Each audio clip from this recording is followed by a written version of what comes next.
Having a good Friday. Let me turn that light on so you guys can see me. So this video is basically to answer the question that I get a lot, especially from people who want to become an entrepreneur, especially from those who want to be hairstylists, or maybe you want to launch your own products, or you have products that, or an item that you've been thinking of, or something of that nature. So this is to kind of enlighten you guys on how I really manage my life. And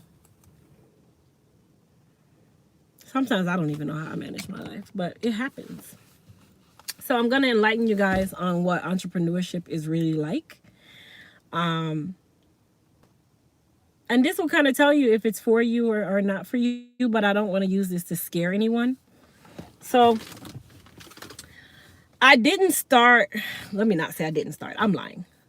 At a young age, I already had a life's plan. So my life's plan was that I was going to be a millionaire. I wasn't going to have my first kid until I turned 35. I knew nothing about high-risk pregnancies and all this stuff. I'd be married by 25. I'm lying. I'd be married by 20.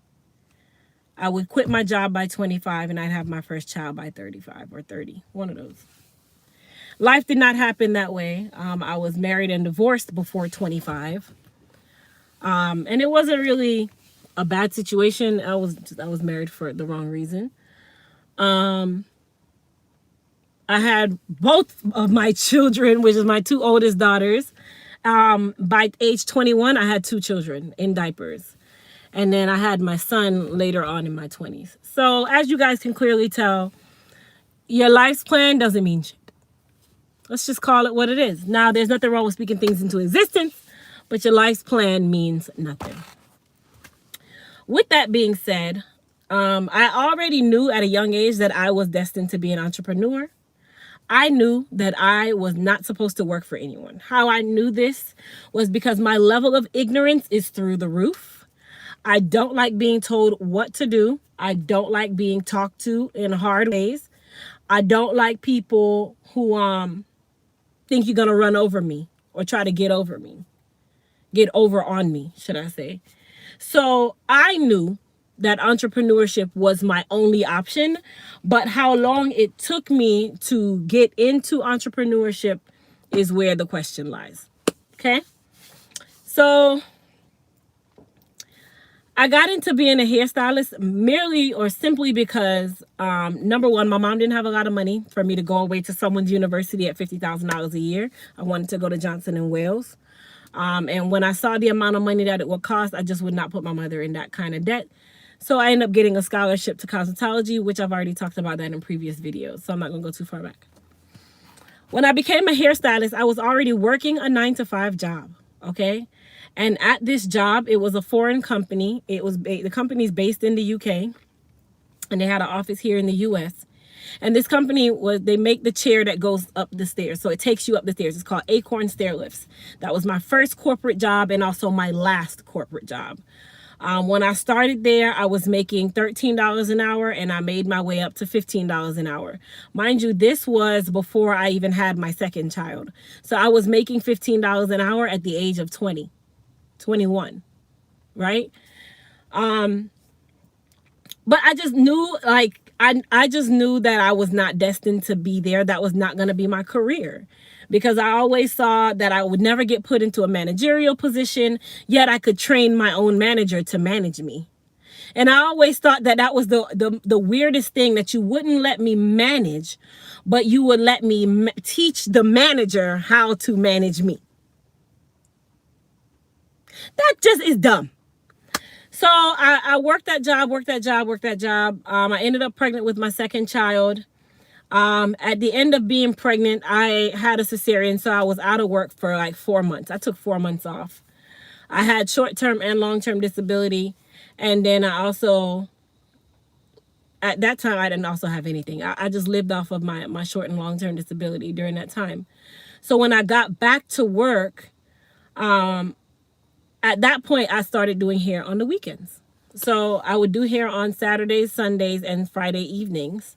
And then I would work Monday through Friday 8 to 4 or 8 to 5. Typically it was 8 to 5. And I got an hour lunch break.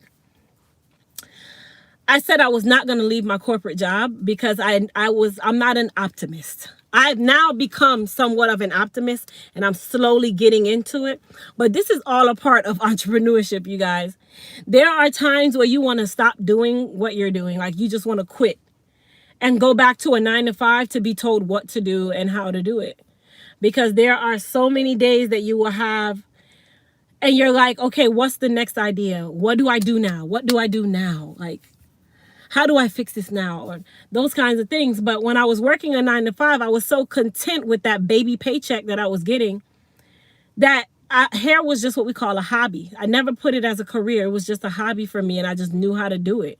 I knew how to get by doing hair. I had a gift that God gave me, and I believe that hairstylist, it's not a learned skill.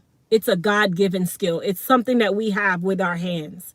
And it's not something that you can learn how to do hair. It's naturally there. It's one of those things where you naturally have to have it or you don't have it. Or you're going to spend time and time and time and time and time again trying to learn something that was not put into your hands by the grace of the Lord. So at the end of the day, it was something that I called a hobby because it wasn't something that I saw as a way to pay me. I didn't see it as a way to make a lot of money. And I always told myself that I was going to be a millionaire by the age of 25. But 25 quickly came around and I wasn't a millionaire yet. So, yeah, I called it baby paycheck. Eventually, when I got back to work, I noticed that every day I would go to work and I'd be sitting there, hey, did you want me to help you with anything? Is there anything you want me to help you do? I was seeking the work. And I knew very quickly that layoff was coming around the corner. So they did lay me off and they gave me a 6-week severance package. Once again, baby paycheck. And they easily laid me off with a straight face. But HR was like, I really don't want to do this, but we have to let you go. We don't have anything for you to do, but we have a benefits package. We're going to give you 6 weeks of severance. On top of that, you can keep your health insurance for that 6 weeks. And then, of course, if you want to continue on, you can sign up for Cobra or whatever. Just at the tone that I'm giving it to you is the tone that I was giving it, okay? That I was receiving it in, that's how it was given to me. So when they laid me off, it was like, okay? Because I needed you to lay me off so I could get this unemployment while I built my clientele. This was the plan in my mind because Crystal had no money, okay? Yes, I was making $15 an hour, but making $15 an hour with 2 children in diapers, with daycare that is the cost of a mortgage, a car note that was almost $600, rent at my apartment that was almost $1,000, light bills that were coming to $300 and $400 because I lived in a badly wired townhome that was in a nice area. And I told myself I wouldn't live anywhere else. So I had to live in a nice area, right? Groceries. Like, people did not know that there were times of me still working at 9 to 5 and $15 an hour at that time sounded great, right? But at that time, making even that little bit of money with such high expenses, that is the reason why I call it baby paycheck. Because my expenses were I had so much, and I had 2 children, and I had daycare. There's some people who can make that and they have their partner where they can pay the bills with this little baby check and their partner can suffice everything else. That's great when there's 2 people. But when there was one person with 2 small mouths and a home and a car, something always fell in the cracks. Okay? Either there was no internet, there was no cable, there was nothing. And I used to spend countless nights working on my previous business, which was my weight loss business, trying to use that extra money to build my life. But it still wasn't enough because my clientele with the weight loss wasn't built just yet, right? So I'm still working in the salon. At this point, I've become full-time at the salon. So I'm now officially an entrepreneur, but I still had my unemployment back here saying, girl, you still get this $275 every week, and you'll be able to get this through. You will be able to get by, whatever the case may be. Why did this cut off? Don't do that. Anyway, you'll still be able to get by, whatever the case may be. So it was like, okay,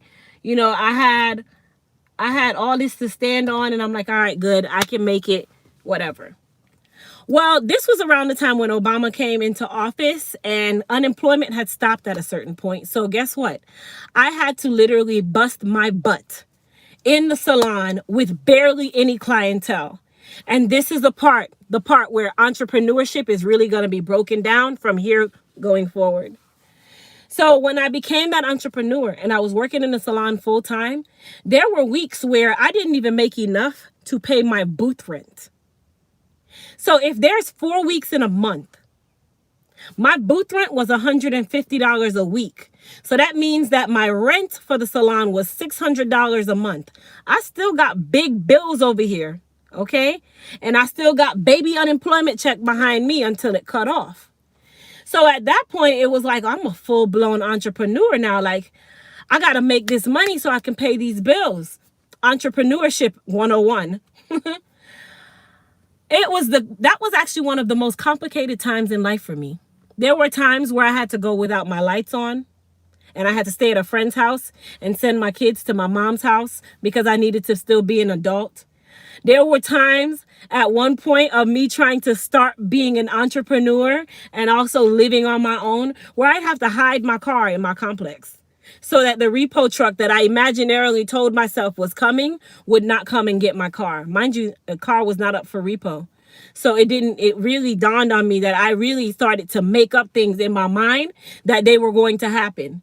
There were times where I was 10 days late with my rent, and I swear that an eviction notice was going to be on my door. And every time I come home, my stuff was going to be outside. Why? Because that's the life of an entrepreneur. That's the life of a beginning entrepreneur at that. People think that entrepreneurship comes with this glitz and glamour. You guys see me buying the luxury items, the Burberrys, the Gucci, the Louis, the Bottega, the whatever. You see me buying that right now. But check Crystal 10 years ago. Check Crystal not 7. I'm lying. Check Crystal, 10 years ago. 9.5 years ago. Check Crystal then, and Crystal will be looking at you like, I'm going to City Trends. I can't go out this week, honey. My cable's off. But nobody knew that. Because that's one thing, I've never been one of those people where, even in my time of dismay, my time of being down, you'd never know what was going on in my life, because I've always learned that you do not put your life on the street. But I like to be open and honest with people so people understand that entrepreneurship comes with a price. And sometimes it can be a very high price that you pay. There were times where I literally sit on my bed and cry in tears because I had no internet, I had no phone, I had no cable. And in order for me to make my weight loss money, I needed to have the internet so that I could still communicate and still make the money and still be able to communicate with my clients. And I'd sit and I'd cry to one of my best friends at that time. And she's like, Crystal, dry your tears. I'm going to send you $500. Here you go. Those were the kind of friends that you need to definitely have. That is the kind of friend that you always want. The one where you can call them, and even at your time of your lowest point, they can pick you up and help you. And if that friend can't do it, then I'm so sorry. You really have no purpose for me at this point. You really have no purpose for me. They have different friends for different things, but you always want to make sure that your friends are able to pull you out of a hole when you're in a hole, or talk you out of the hole when you're in the hole. They might not be able to monetarily do it all the time, but there's no point of having a friend that all they want to do is hear your business.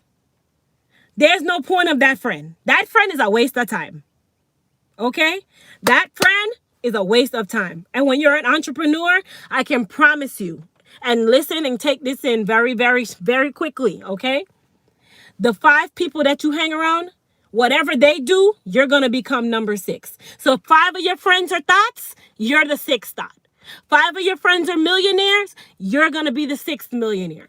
5 of your friends are obese, you're going to be the 6th obese one. 5 of your friends are single, don't have a man, you're going to be the 6th one. Why? Because you are who you hang around. You are the people that you invest your time with. You are the people that you put your energy into. And when you're an entrepreneur, the worst thing you can do is surround yourself with miserable, low life, ungenuine, don't want to get no money, don't want to work kind of people. You're going to be just as broke, just as miserable, just as no life as them. And when you are an entrepreneur, you want to make sure that you sit at the table with the rich bitches. Don't sit at the table with the broke people, and don't sit at the table with your family members, because your family members going to sit at the table and judge you and make you feel bad for even saying that you're a successful person, that you have some success of some sort. So don't even sit at the table with your family members and your friends, the current friends you have, because they're not going to be your friends in the future.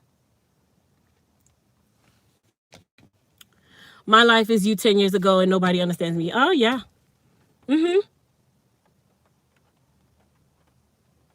Okay. So at that point in life, did I know that I wanted to have a product line? Did I know that I was going to be the stylist that people come to help regrow their hair?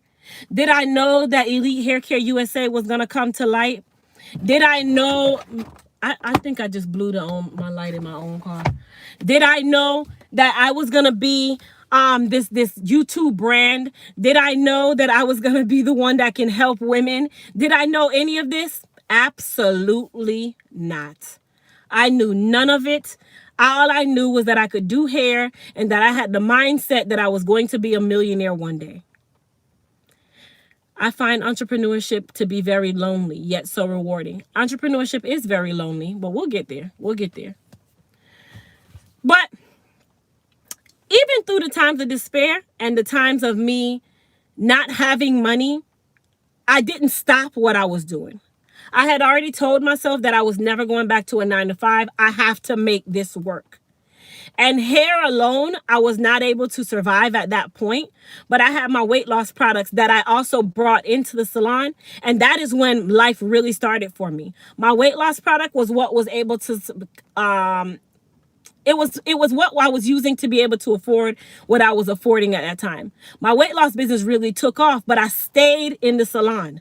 I never left the salon because I knew, and I'm big on, at the end of the day, whenever you are being successful, if you are not successful for at least 6 months straight and your income is not that amount for 6 months straight, don't quit your job. Don't stop doing what you're doing. Don't get what we call sporty. Okay, they call that sporty. Don't get sporty. Because if you're not at a place where you have consistently made a certain amount of money, that means that you are not in a place where you can leave and burn one bridge down, because you can't build another bridge. You don't even have enough. So if you don't have enough to build the next bridge, don't quit your job just yet. And even now, you guys, even now as a hairstylist, I had to get out of the car because it's dark in my car. I'm going to turn on the light. Even now as an entrepreneur, I can honestly tell you guys, I can stop doing hair.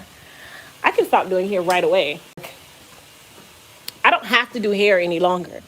I can consistently say that for the past year, if not longer, that my income is enough for me to say that I don't have to do hair for one day of my life if I don't want to. But I do it because I enjoy doing it. I do it because at the end of the day, I enjoy being on YouTube. I enjoy using my hands, and I know that it's not time yet. You'll know when it's time.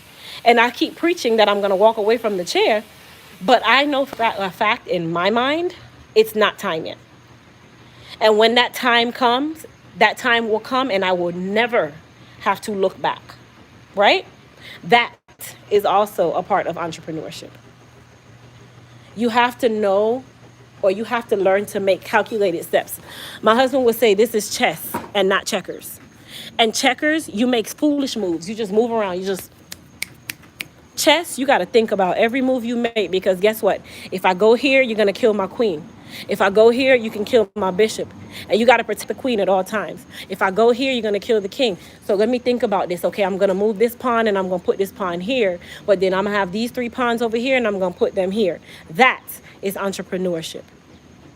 Entrepreneurship is chess, not checkers. Okay? So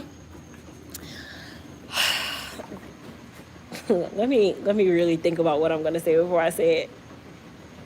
Being in the salon at that time of life was great, but it was also horrible. And I'll tell you guys why. I quickly learned, being in the salon with a bunch of women, that I needed to work alone. And I'll tell you guys why I say I need to work alone. You have to know your character. You got to know your traits. I'm one of those people where I consume everything in the room and then I can't focus. So being in the salon, there was always some drama going on. And just like I said earlier, you are the 5 people that you hang around the most. So if I'm in a salon 5 days a week and there's 4 stylists in the salon and I'm with these stylists, these 4 stylists, 7, 8, 9, 10 hours a day, 13, 14 hours a day, mentally you start becoming whatever their life is. You start being like them because you're with them. They become your friends, they become your family. And I quickly learned that you can't trust in people like the way you think you can. Because as your success comes, especially being an entrepreneur, and that's why I said the person that said the comment of being an entrepreneur can also be very lonely, because I learned that as I got more and more and more successful, as I grew bigger and bigger in my previous business, not even this business right here, I could see the envy come, but it came in the form of a best friend. It came in the form of a best friend. And I learned very quickly that you can't, what's the best word? You can't trust everybody. So for the person that said entrepreneurship is very lonely, it can be very lonely. Absolutely, it can be very lonely. But you know why it's very lonely? Because you have to surround yourself with people that are just like you. And until you find those people, you're not going to be able to hang with your old friends. You're not going to be able to go to the barbecues with your family members because your aunt going to be sitting. Oh, she thinks she better than us. Oh, she thinks she got it. All of a sudden, she start making her little money. All of a sudden, your money, she start making her little money and bought her little car, and she thinks she better than us. So you quickly learn to draw that line in the sand and back up. You quickly learn to draw that line in the sand and back the hell up. So with entrepreneurship, I can say the reward, of course, is that if you are consistent and you stay with it, success comes with it. It might not be today, it might not be tomorrow. Honestly, I've been doing here for over 15 years, and I did not get to see my point of success until 2 years ago. And it hasn't even been, actually, it's been 2 years. I did not get to see my success until 2 years ago. I launched Elite Hair Care as a brand, as a legitimate brand, 2018, September. I launched my first product, okay? Actually, 2017, I think so. I think it's 2017, I launched Elite Hair Care. 2018, I launched my first product. But around the time that I launched my first product, and this is why I tell people, y'all just take heed and listen to what I'm about to say. Around the time that I launched my first product, I still was not making enough money. My car, actually around the time that I launched my first product, I had just filed bankruptcy. Around the time that I launched did you hear what I just said? And this is a part of entrepreneurship. Around the time that I launched my first product, I had just filed bankruptcy. Now, to the friends and the family members, they were celebrating it. Nobody really knew what was going on because I don't talk about life. I just do it on my YouTube because I could care less at this point in life who likes it and who doesn't. I'm at my point where I'm at, and I got here from very hard work and a lot of sacrifice. And as an entrepreneur, you have to know that there will be sacrifices. And those sacrifices don't have to come in the form of misery and anger. It can be little things. Time. You can sacrifice time. You spend a lot of time doing a lot of tedious things, right? You sacrifice a lot of time in life. You really do. A lot of time away from my kids. You know, it took a lot for me to even say that I'm in a space now. And I still, at this very moment, don't have enough time. That's a part of entrepreneurship.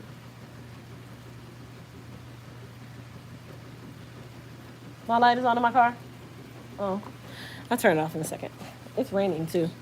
I should go turn it off now because knowing me, I go start my car and the whole damn car don't start.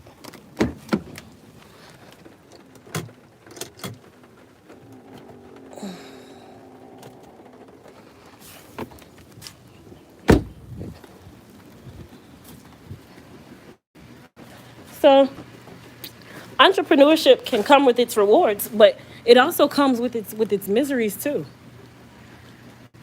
So I'll give you guys an example of when I say entrepreneurship can come with miseries too. You're always having to plan ahead. If you're not a planner, this is the most miserable thing ever. Okay? You also have to learn to be optimistic. If you're coming from a paycheck of 9 to 5, you will not be optimistic. You know why? Because you're coming from a place where you knew what your amount that you were going to make was. You knew that this week was this amount of money, and you know that for the month you make $2,000. You know your rent is $750. You know your lights range around this number. If you keep the AC down, you know your light bill going to be around $2 to $250. You know your car note is this. You know your insurance is this. You know your daycare is this, and you know your paycheck can suffice for all of those. That is what happens when you are complacent on a 9 to 5 job. And that is the reason why a lot of people are stagnated and they stay exactly where they are. Because you make millions for someone else and they pay you baby checks. Baby checks. So even with my life right now, it is nowhere near amazing. It is nowhere near amazing. Okay, I did not step from behind the chair just yet. My time for me to step behind the chair hasn't come yet. I've lowered some of my days in the salon, but even with lowering my days in the salon, I had to increase my days where? In the warehouse. So you never have enough time as an entrepreneur. And they say, oh, you know, early bird gets the worm, you got to wake up early. Okay, but when you go to sleep late, you're tired. You can't always wake up early because when you're sleep deprived, you can't play chess. You're going to play checkers, right? So even with that part of life, I'm still trying to grasp the fact that Elite Hair Care USA is growing so quickly.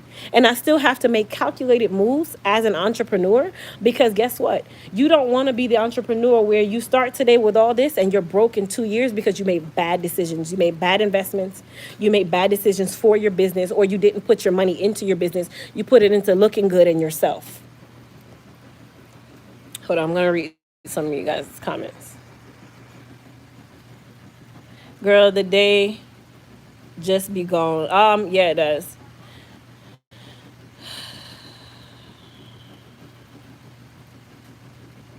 Thank you for this session. I was laid off during the height of the pandemic and started saying that I don't want to go back to work for no one.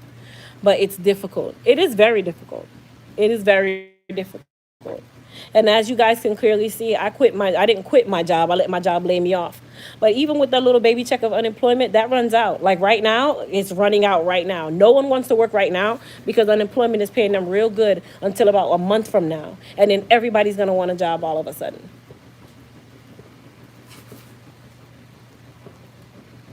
Let's see.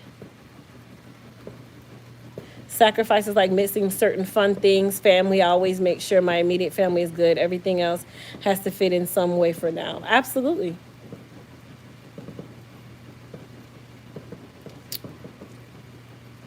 So I tell people about entrepreneurship, and it has rewards. Yes, you have the money. You have, and it's not even that you say you have unlimited funds, because I don't have unlimited funds. I don't have unlimited funds. I don't have the unlimited funds just yet. But the unlimited funds are on their way, right? But at the same time, once again, you have to learn to be optimistic. You have to learn to say, okay, I'm going to make this move right here, but what's going to be my return on this move right here? That is called optimism. And I was not one of those people. I was so complacent with my good 9 to 5 money, my little baby check. I was so good with that. I was okay knowing that I had this little bit of money that wasn't enough to pay my bills, but I knew that little bit of money was coming. But at the end of the day, what's that going to do? I'm going to be stuck paycheck to paycheck. Do you know that being middle class means one paycheck from broke?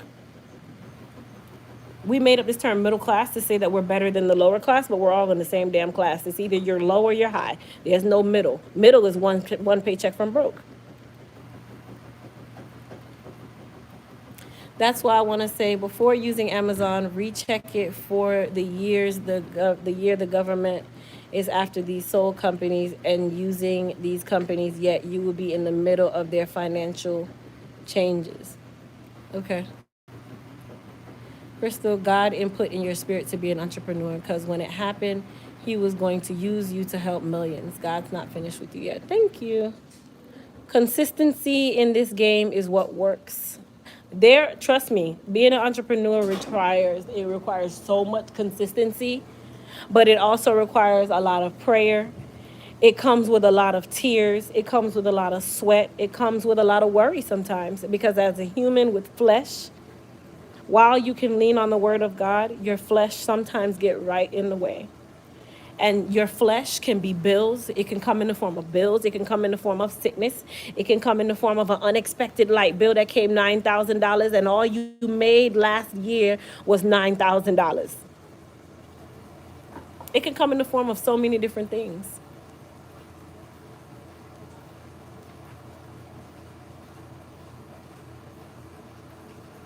Very scary when that 9 to 5 and unemployment plug is pulled. Absolutely. You are walking the path that God has set before you. Keep on pressing, keep on praying, keep on praising. Thank you. Being optimistic is taking a huge risk. It's a gamble, and I don't gamble. I don't gamble. But when you're an entrepreneur, everything you do is a gamble. Everything you do is a gamble. And I learned that as well as being an entrepreneur.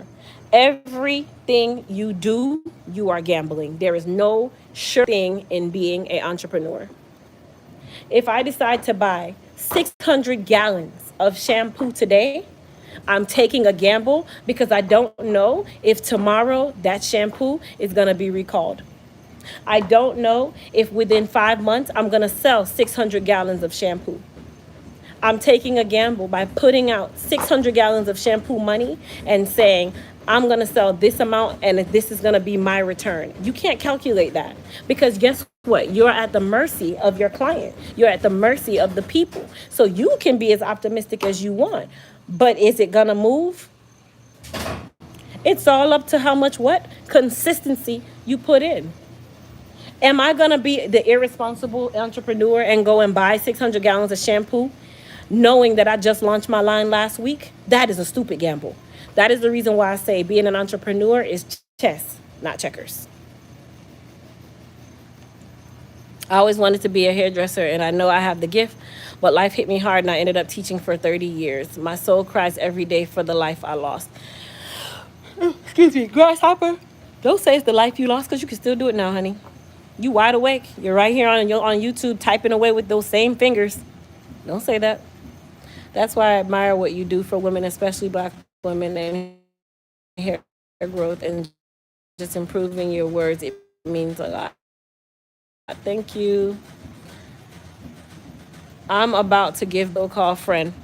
Oh, I think it's $1,000 rent deposit to a so-called friend. No time for a lawsuit, but we'll drop friend. Absolutely. Oh, I have none. I'm lying. I have two. One of which is a very successful. She's a manager for her company. The other one, another one with her check too. But we don't even talk business like that. We talk friendship, and we talk here and there. But I'm not one of those people where I'm on the phone with my homegirl every single day of the week. That means I do nothing with life. Nothing not go on for me. What am I sitting on the phone for this long? If life are gone, if things are happen, why am I sitting on the phone with you all day to talk about what? People business? That don't make sense. That's not going to help me.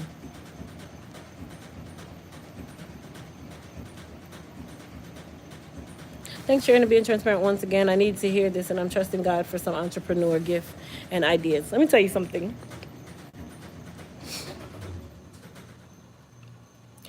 My first product, I'm going to say this again. My first product came to me in the midst of a bankruptcy and a repoed car.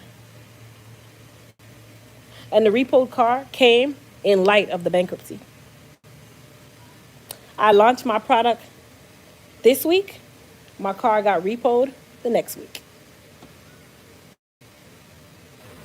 Y'all hear what I just said? I launched my first product this week. This was years ago. And my car got repoed the next week because of my bankruptcy. I was without a car. I was embarrassed.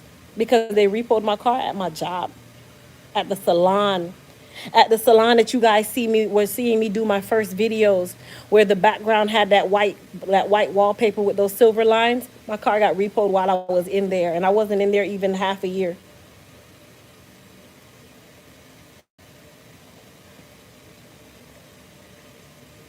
So even in my time of despair, even in my time of sadness, even in my time of despair and sadness, I still launched a successful product. I put the little bit of coins that I had and I built it from the ground up. In my bedroom, every single night, I employed my children to put my labels on my edge control. I employed my children to put my labels on my bottles. Every milestone that I made, up to the point where I was actually, if I got a little labeler, like a little manual labeler, I was excited. When I got to the point where I was like, oh man, I think I'm gonna get a small office, and that small office, in my mind, I'm like, okay, I gotta make sure that I make enough to pay $700 a month. And I gotta make sure I make enough to pay an employee part-time to help me do my product. And I gotta make sure I make enough to pay someone to help me mix my product. I had to make sure that I was making that money at that point.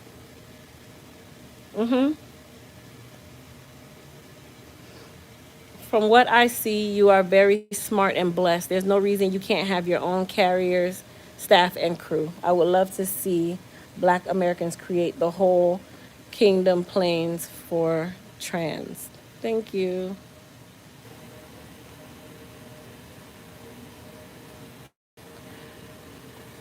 At the I opened a 6-chair salon and closed a 6-chair salon in less than 2 years.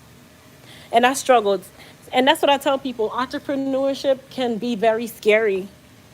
I struggled with a 6-chair salon because, and I'm not going to say I struggled in a bad way. I struggled meaning that all my money went into paying the bills at a 6-chair salon that I built from the ground up in regards to my interior, my products, my chairs, my mirrors, everything. I closed my salon overnight, not knowing that God has such an amazing plan for me, that he was waiting on me to close that door so I could move on. And all of a sudden, I get into a space all by myself and I take myself out of that negative space and boom, life happens. But bankruptcy happens too. Life happens. Did you hear what I said? God waited for me to leave my 6-chair salon to bless me with my YouTube that was able to help me build my product line. But before even that happened, I filed bankruptcy first, and still at this point, I'm a whole nother person. My mindset is so different now. It is so different now. I still make calculated moves, but my mindset now is so different from what my mindset was then. I thought being an entrepreneur meaning I needed to have a brick and mortar. I needed to service people by hand, and I needed to stand in front of them and do that. Not knowing that at the end of the day, I learned how to make my money behind a camera with my two hands, with my brain, without a brick and mortar. And I grew and got a brick and mortar.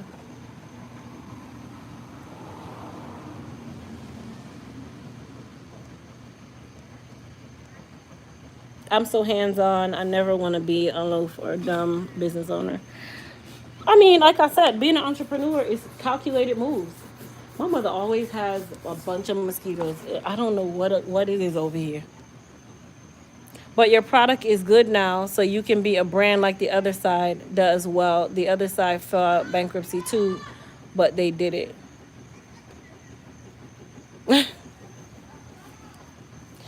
I don't know nothing about the other side. To be quite honest, I don't even pay attention to the other side. If I see their product, if I see them, if I stumble upon them, great. But what I don't do, and I pride myself on this in any business that I own, I do not pay attention to the competition. You know why? Because if I pay attention to what they're doing, I cannot focus on what I'm doing. That is also a part of being an entrepreneur. If you're going to be the entrepreneur, you're constantly spending all your time watching the other brands and what they're doing, that means you're a copycat. That means you can't pave your own way. Just because everybody was jumping on rice water doesn't mean that I had to jump on rice water. I didn't jump on rice water. I jumped on CBD. Now everybody wants to jump on CBD. Well, I did that 2 years ago. I'm out of that now. I jumped on CBD 2 years ago. Now all of a sudden everybody wants to jump into CBD and hemp. Well, Crystal jumped on that 2 years ago. You know why? Because I paved my own way. I watched my own flex. I didn't have to watch their flex. And as an entrepreneur, you got to have that mindset to know when it's time to do something and when it's not. I guess they call it the spirit of discernment, to know when you should stick with one idea and not take the other idea. I didn't need rice water. I had CBD. Now, if you look at the lines right now, all of them are trying to launch CBD products. You know why? Because this baby fry right here did it first. I saw that the other race, okay, the other race was taking something that they use for non-psychotropic properties and was able to make hair care products for their race. But we had none for our race.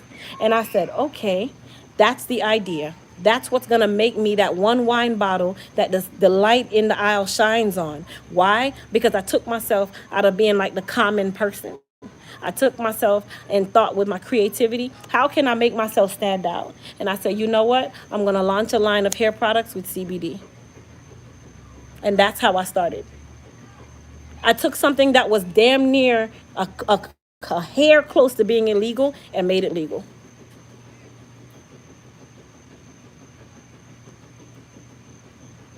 Keep your eyes on your business because you don't have time for other folks' business. Exactly. If I sat there and I focused on what all the other big brands were doing, I'd literally run myself into bankruptcy because I'm trying to follow a big brand. No, I'm going to do it at my pace only.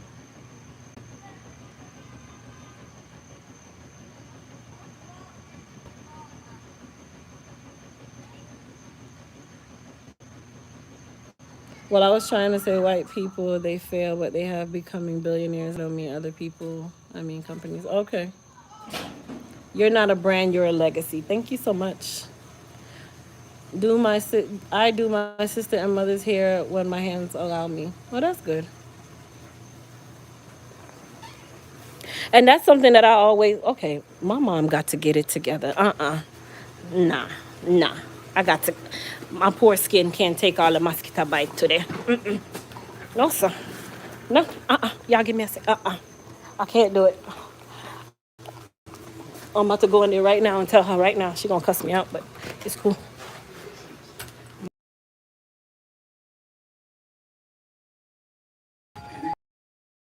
You got mosquitoes out there. Yeah.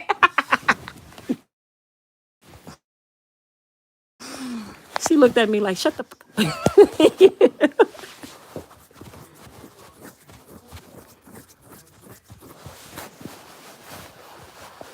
I can't show y'all my mother's dressing and stuff. She gonna cuss me out.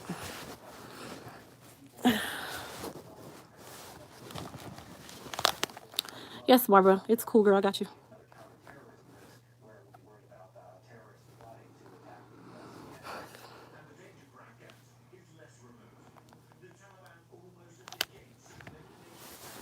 Yeah, mama.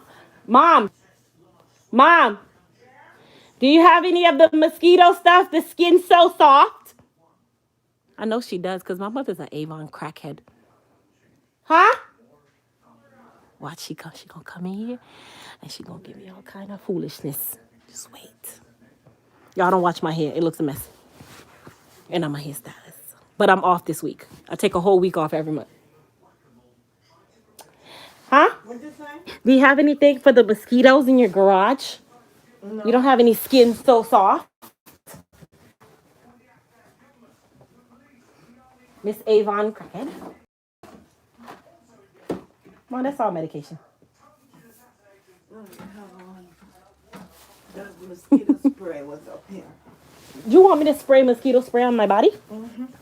Look. I'm on live. Don't do that. Look and see. Huh. If I did email it. Oh, all right. Don't mess it up.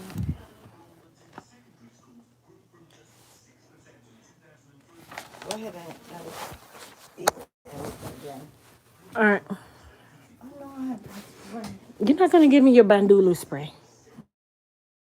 Whatever.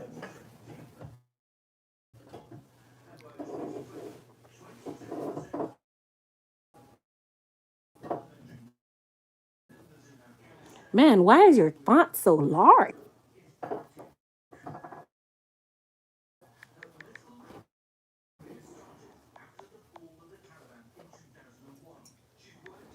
Thanks. You sent it to this one right here? Yes.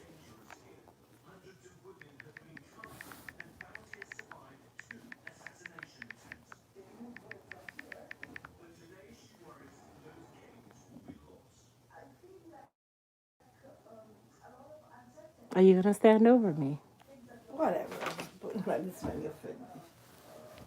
Man, your phone is. Put it on your phone. Let me get my phone. I don't know how you send something with a blurry camera. It's disgusting. Yes, my mom's from Jamaica. I aggravated the hell out of her, just so y'all know.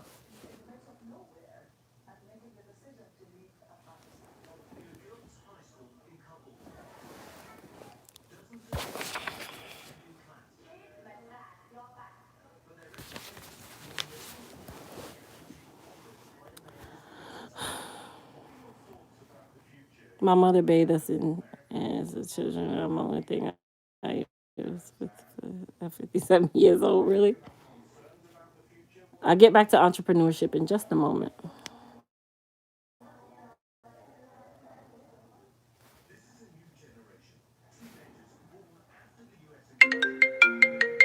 Oh, what?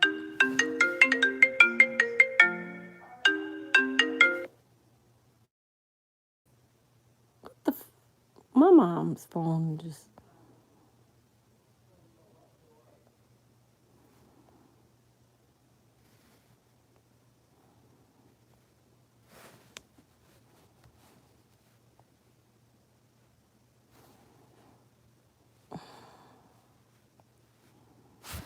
It's hilarious.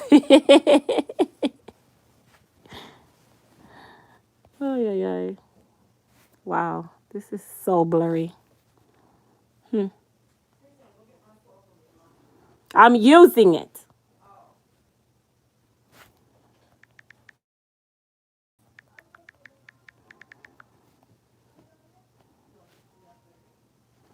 Wait, I'm trying to use my mom's raggedy phone. Give me a second.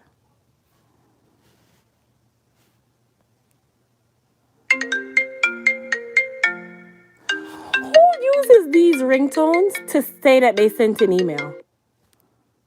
I thought somebody was calling.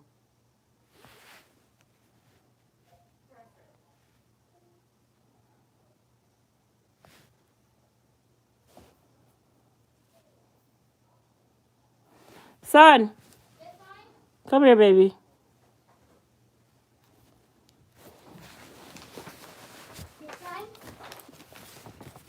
You need to go bathe. Hey, I'm on my phone. Careful. You need to go bathe. You see when somebody tell you to go bathe, you see how your face should pop you. Give that to grandma and give her her raggedy phone. Thank you.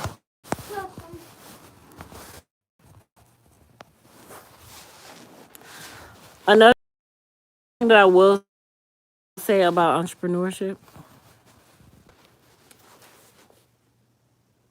you have when to scale up. That's one thing about entrepreneurship that I'll definitely tell people. You have to know how to scale up. And you got to know when to scale up. Some people will see themselves making good money for a month or two.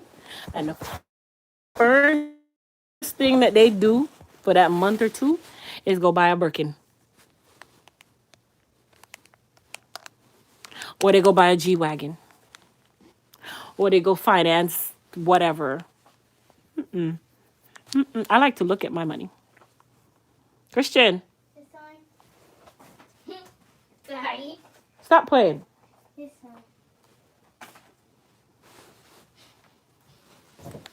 Close the door. You. Thank you, sir. You'll be surprised that when people, the first thing they do when they start making good money is they go and buy all this big stuff. I buy big stuff gradually. And I don't even go, I'm even one of those people, I'll go in the mall and I'll see the Louis store. I'll see all these nice stores. I know I got the money to buy what I want to buy, but does that mean I need to buy it? Me ain't in them price bracket there right now. No. I need to make sure that I have at least 6 zeros behind a solid digit before I will go spend a certain dollar amount. I'm just not one of those people. What? No, it's open.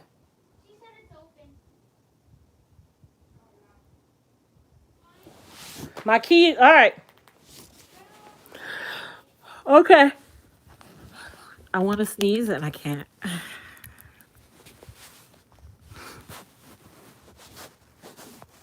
I'm real fragile. I'm not gonna say frugal. I'm real fragile with my money. I'll tell you why. Because that money right there, as a business, and that's where we go wrong as African Americans. And that's another reason why I tell people that when you do make certain decisions in your business, it's chess, not checkers. You have to know when to move your pawn, when to use your bishop, right? When to move the queen slightly, but put her back there because she got to stay protected. When to use the king in front of the queen because you know at the end of the day, if I make this move right here, I'm going to leave myself vulnerable. You got to know when. Thank you, Wendy. You got to know when to do certain things.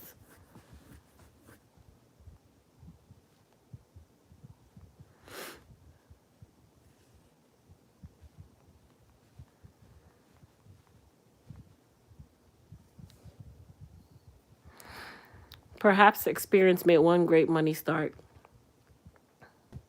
Also scared not to have it. I just want to sneeze and it's just not coming out. So I think I'm just gonna because I know a ton of you have so many questions. So I guess I'll just open it up for you to ask whatever questions you want to ask in regards to entrepreneurship. I'm not really gonna do hair tonight. I do hair all week long. One thing that I will say that I have decided to do in the midst of elite hair care and growing my brand, I had to learn to take time off. So I will literally take time off. If I have to fly somewhere, I will literally close my book and fly somewhere. I'm frugal. I do buy quality stuff, but not often. I'm not up with the latest.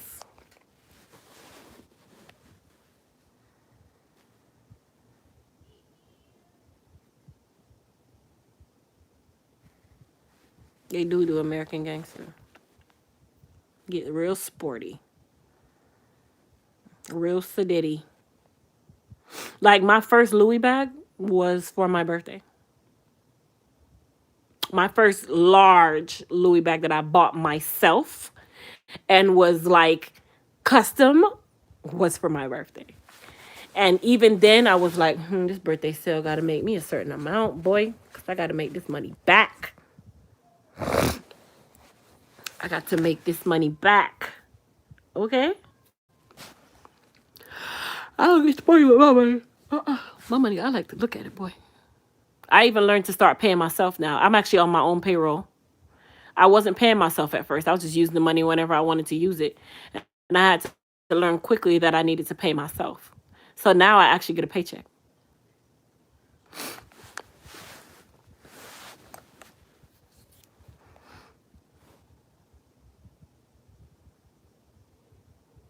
Hi.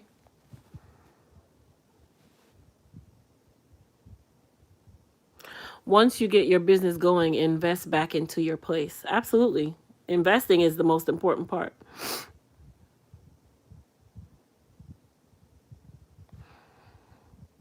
Like I started making my money or whatever, but I always was looking for ways to make more money, whether it be increasing my efficiency, changing the way we do something to make it where we can do more in the same amount of time. That's good investments, not a Birkin bag, not a Gucci shirt. Buy that stuff when you start making certain money. Like I wouldn't buy my first piece of Gucci until I had already told my, this was way early on. I used to tell myself, I said, I was not going to buy my first Gucci until I had at least $15,000 looking at. And once I hit the $15,000, I bought the bag and a pair of shoes. And that was my first and last one for almost 2-3 years. I'm very frugal, but I've learned to make sure I have certain amounts of money, of certain amount of numbers in my savings account, so I never go over that. Absolutely.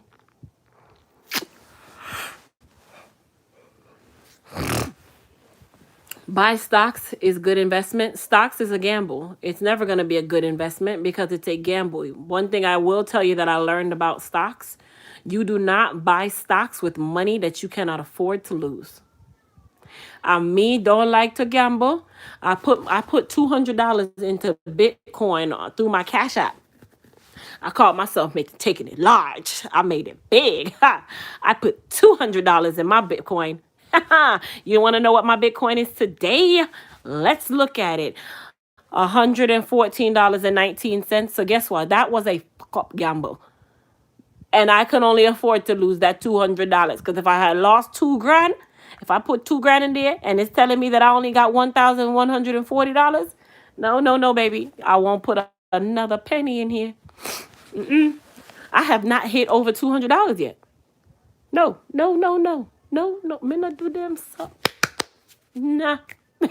Let me go invest in this equipment right here that can make me 7 times the amount of bottles that I can do with my hand, and then drop this huge sale right here and then talk to me. But you see, dropping my money, a 70 grand, into some cyber stock, I'm looking at my mind. I mean, I tell myself, say, I'm going to use this stock and I'm just going to put it to the side and not think about it. I think about my Bitcoin every day. I think about the fact that I have lost literally over $70. That is not something that I do. So you see this right here? The minute I see this thing gets to $200.01, I'm withdrawing it. And I still ain't gotten it.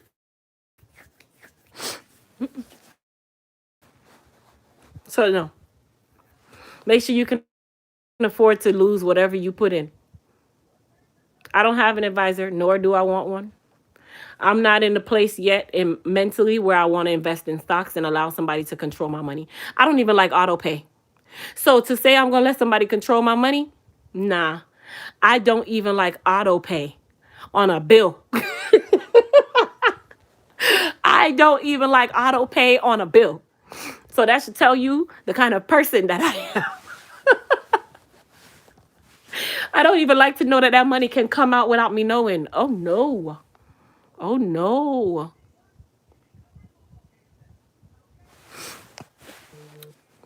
Well, that's good. That's really good, Barbara.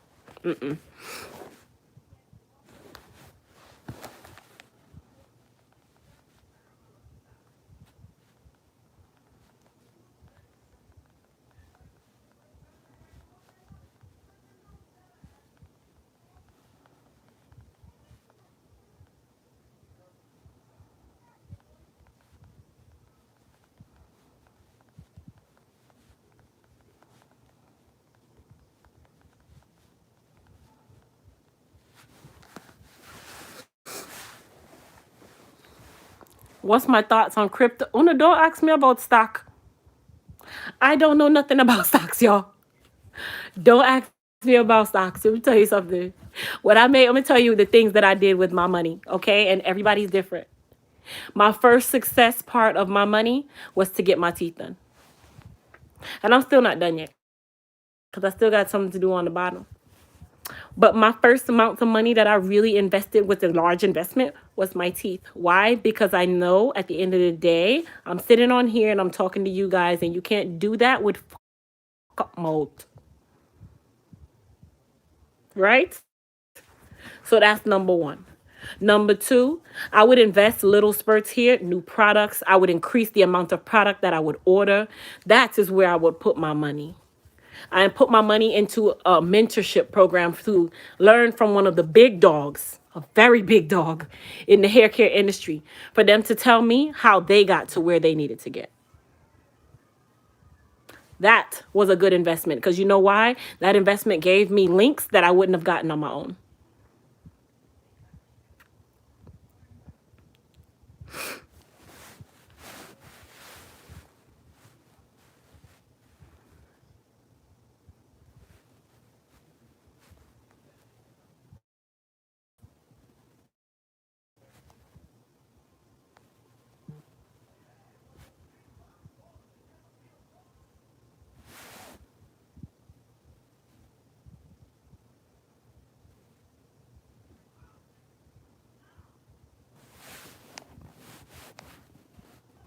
Hello.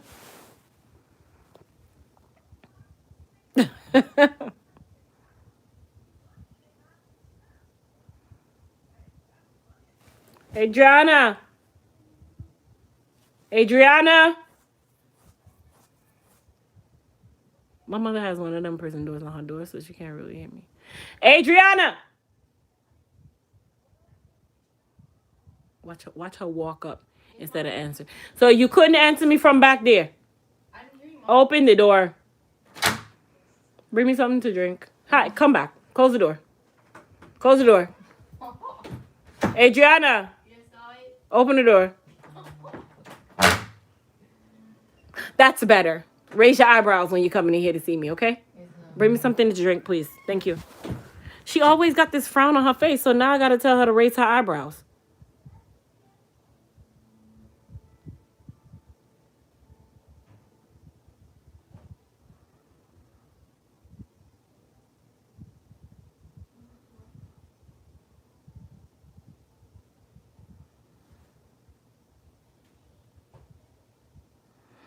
I love your videos you did on knowing your self-worth. Thank you.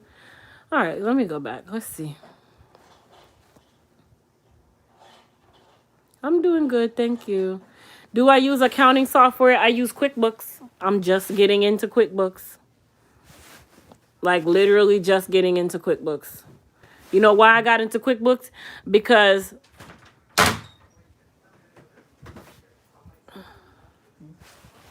what is this? Is this your grandma's Kool-Aid? No. Grandma's Kool-Aid, Mom. This nice. Your grandma's Kool-Aid is fresh.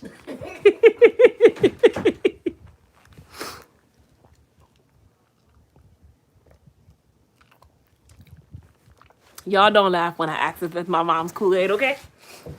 All right, let me go back. I'm going back to your questions.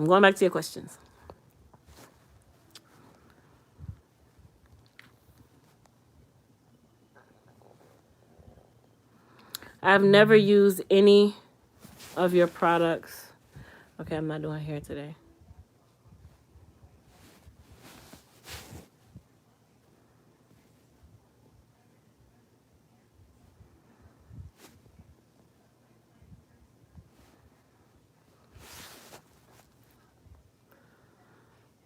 I have to enjoy it and be able to say not today to me sucks.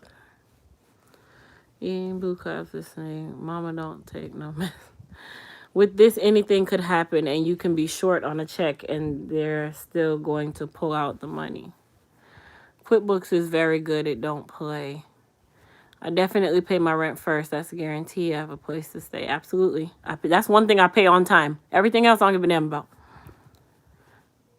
I'm still thinking of investing. What do you think I should do? Marguerite, I would honestly say talk to someone that knows that profession. I really couldn't direct you in the right place because I don't even know. Right now, I'm still kind of bent about my Bitcoin. No disrespect. I have a serious slap in the face. Like, why did I put my $200 in there? Because that $200, I could have invested in some product and made $5,000-6,000 by now off of that $200. I understand diversify your portfolio and all this stuff, but I'm not in the industry to lose no money. I know that's right. Raise those eyebrows. Do I have partners or are you on your own? I have a partner. He's called my husband. And that's not really my partner. That's my other half. At home, he has his own thing going on. He got his own business going on, flamesup.net. He got his event centers. He got all these other things. I do not do partnerships with people or money. Okay? Let me tell about people and money. One thing, you see, when I want to invest and spend my money on something, I don't want nobody come tell me I can't spend my money on something, and I don't want nobody come tell me they don't have their part of the money to spend on something. So me personally, I don't do partners. If you want to silently invest and give me full control, no problem. But what I won't do is take your money for you to direct me. I could have stayed in the 9 to 5 for that. And I don't trust people either. You know how many partners draw out of a business and you left there with all the bills? No, brother. No, sister.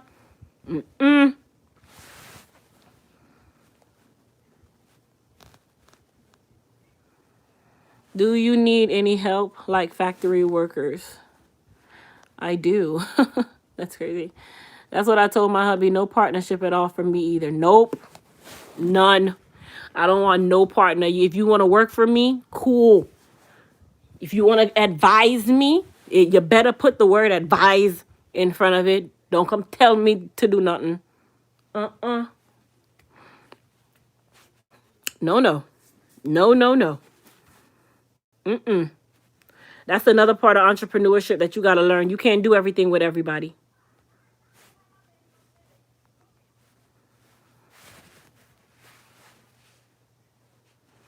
You can't do everything with everybody. You know how many partnerships I seen turn around on Facebook and they think they're talking each other's business? Hey, make your man a box, man.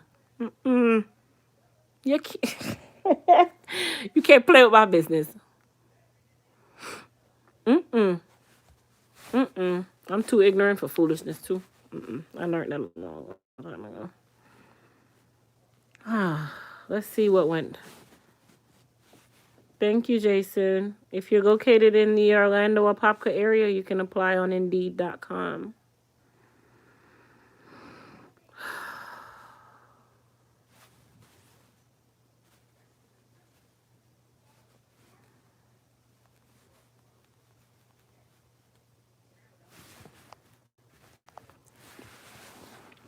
Well, what about investing in your business? That is a definite yes. You always invest in your business, especially if you had the money. You don't need a partnership. You are the shark in the tank.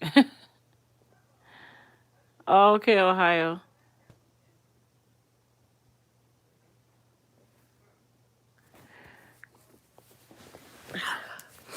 My biggest investment so far has been my bottling equipment. Do I regret it? Do I think about it? Absolutely. Do I regret it? No. Do I think about it every day? Yes. Like today, me and the kids were in the warehouse, right? And I have not trained myself how to use this equipment. So I'm like the blind leading the blind. So we're sitting there, we just turning stuff on, we doing all this stuff. And all I seen was one of the pistons that drops the product into the bottle. We use water because I don't want to waste product. So we use water, right? And I turn it on and I'm like, it's not doing nothing. So I start turn things and start turn this and turn that. And all of a sudden the water's coming out and it's dropping on the belt. And I'm like, oh no, this costs a lot of money. I can't afford for no water to touch none of it. Okay? So y'all get what I mean. When you make these big investments, listen, I was even looking at the belt like, is the water gonna rust it? Hurp and dry it off. This is just water. So imagine we gotta go through product. And product is gonna be wasted on this machine now. Hey boy, I cannot. I will not. Understand me? All right.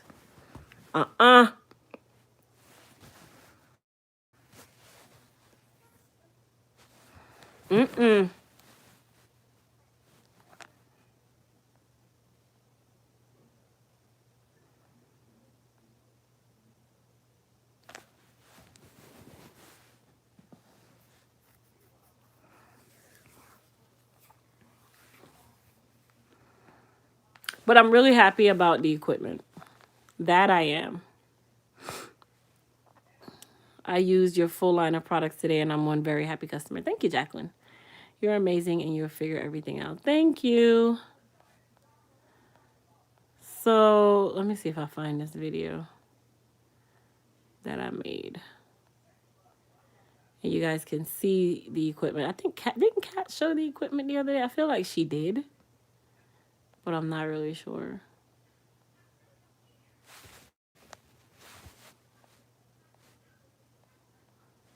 Or maybe I didn't record this equipment. I don't know.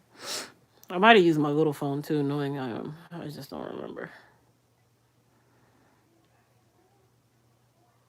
Oh, she did. Okay, cool.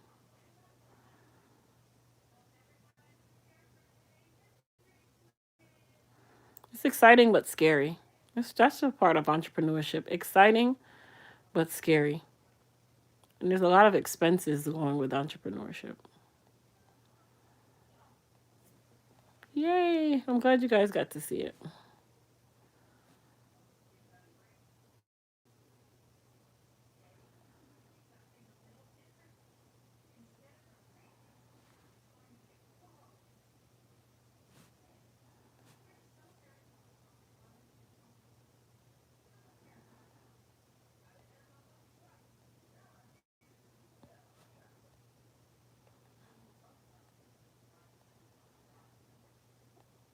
That equipment was up towards almost $75,000. So I posted this. uh, I posted this picture, and no one knew why I posted that picture. I posted this picture to remind me of where I am at this point in life. I have never actually been on one of these machines. And the fact that I was on one of these machines in my own warehouse was very exciting for me. Yeah.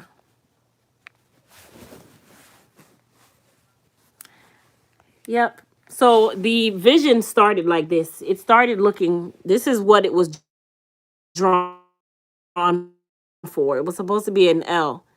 And at the time that we did this, we were doing it at our warehouse currently, right? That's when we did this drawing. This drawing was based on where we are right now. And in the midst of where we are right now, we found this space that I actually did not like. I did not like the space when I saw it. I actually was like, no, I wanted the new space. I wanted a new space that I saw, and the new space was really nice, but the rent was going to be about the same amount. And something was like, well, Crystal, you don't have this amount of time to wait for you to go and see all of this and get all of this. And this company was going to do a build out and give me exactly what I wanted. And I said, you know what? Let me go with this company right here. And I went with it. And this was another investment. This is another leap of faith as an entrepreneur. But I know that it's going to pay off. I know I'm going to outgrow this space in less than a year. That's cool. I'd rather outgrow it because that means that I'm making 6 times what I've already made.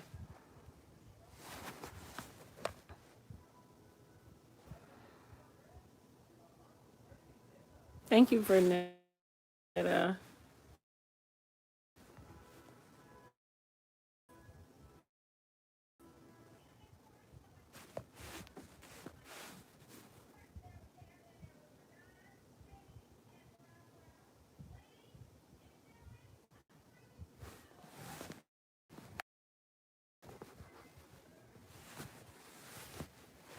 Oh, here we go, guys. There we go.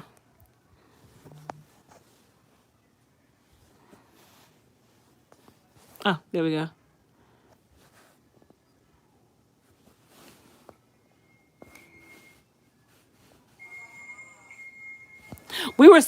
I was so excited on this machine.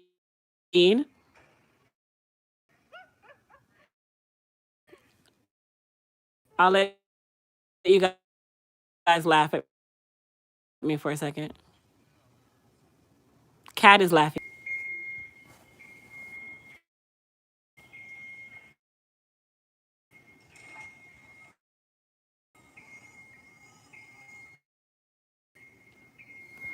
Honestly, this wasn't even our machine. We actually stole the machine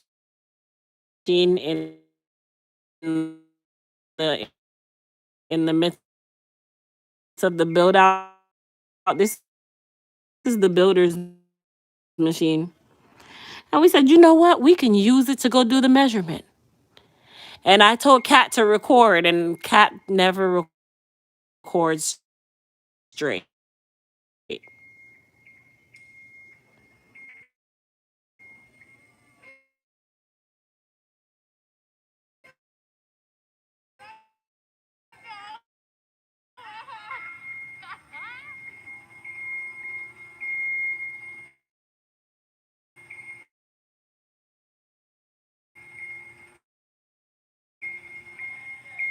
And we, I got it. You can let it go.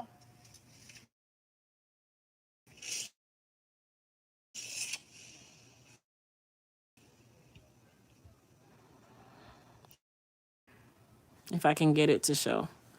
So when I first got in there, this is what it looked of everything because I was so excited.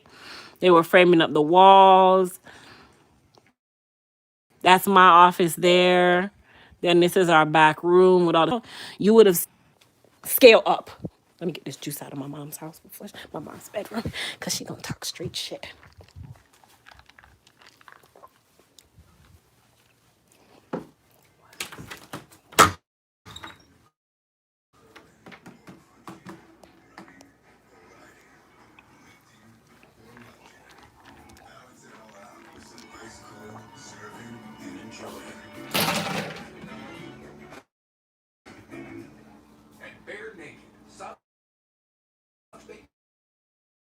Granola clusters are handpicked by our very own bare naked granola bears. Honey, oats, nuts. All right, I'm leaving. Where's your grandma?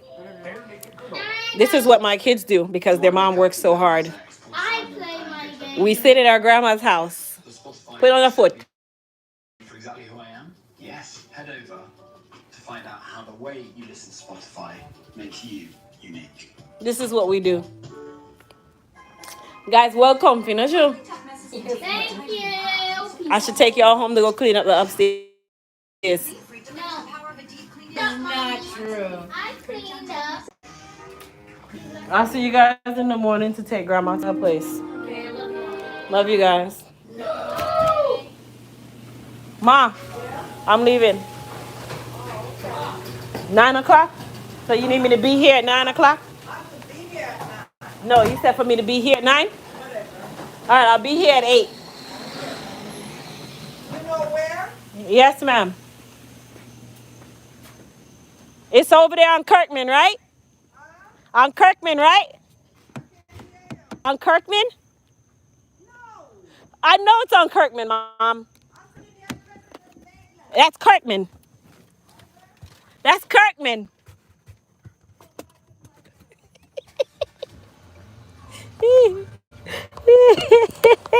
Bye, Ma. I drive my mom physically nuts, okay? Let me order some food. My patients are saying during times when they really can't speak. She says her gums are irritated.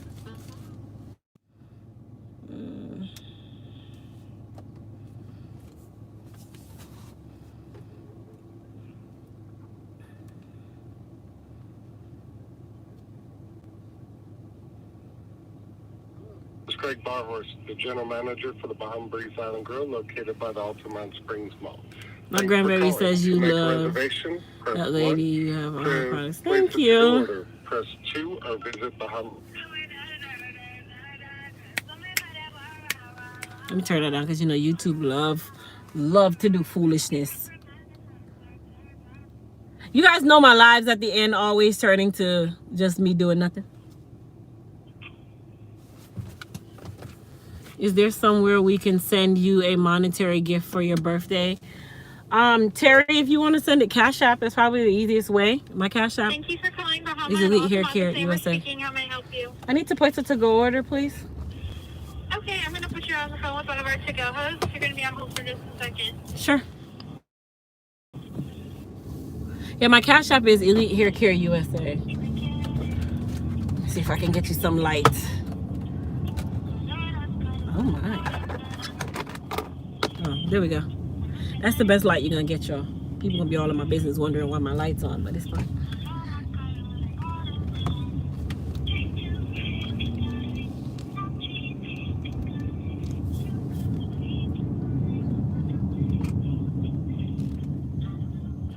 On the road again.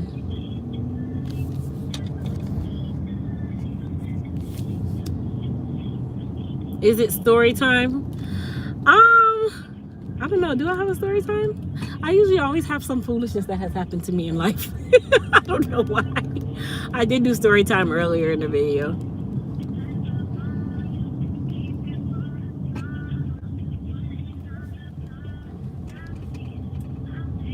What age did I start doing hair? Middle school. But I didn't really know that I knew how to do hair until I almost graduated. Once I graduated school is when I really got into doing hair because I needed to make money right then and there. My kids are with my mom.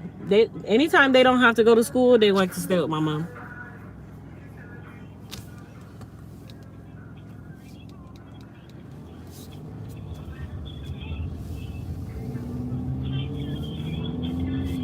And I have to be back at my mom's house early in the morning to take her somewhere.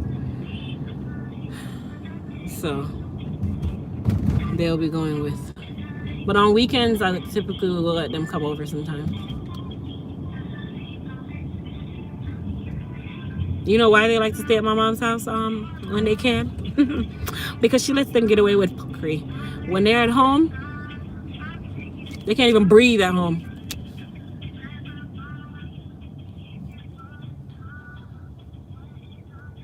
Yes, Maria, the story time was at the beginning, babe. Now it's just live with Crystal.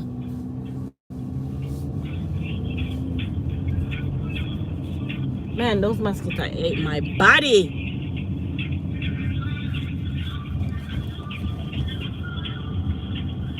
Yeah, my mom let the kids get away with straight shit.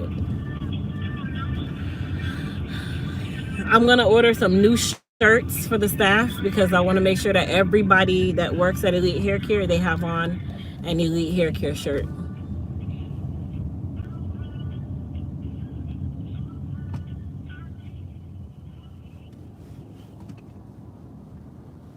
I'm still waiting on somebody to come on the phone and take this call all day now.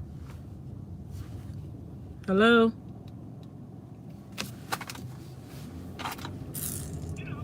Hi. Oh, snap. That ain't somebody.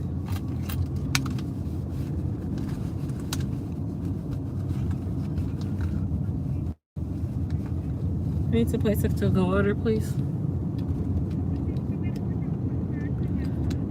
I've been holding for a while.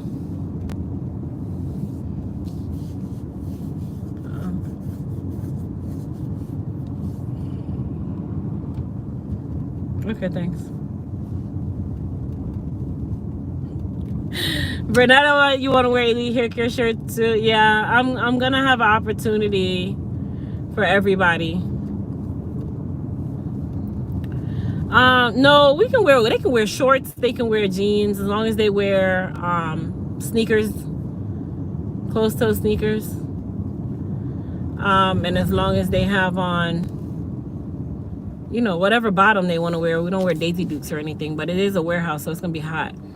But I want to make sure that everybody has their Elite Hair Care shirts. That's what they need to wear to work Monday through Friday. Elite Hair Care t-shirts or collared shirts.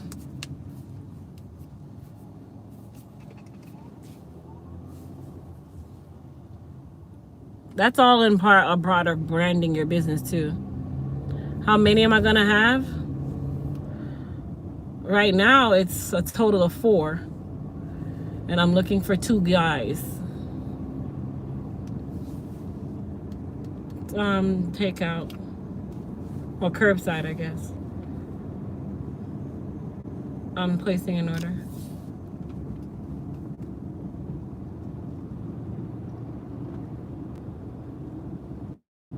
Crystal?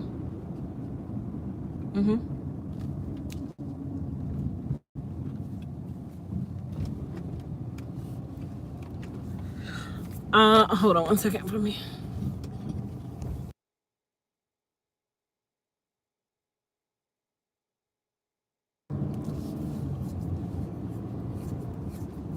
Yes.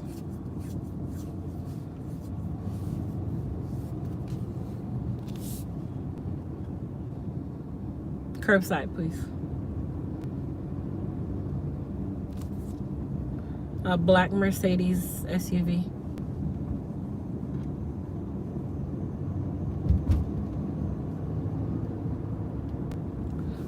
I'm gonna get the jerk chicken pasta dinner portion.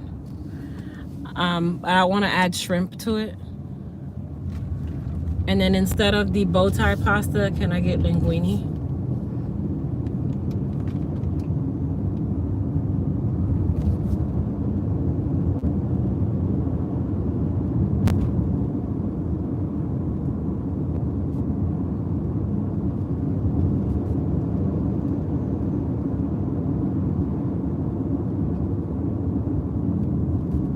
How long have I had my salon? A long time. And then I'm gonna get these, I think it's the salmon, but it's the one with the flavor. I can never remember what it is. Yeah. I'm gonna get that with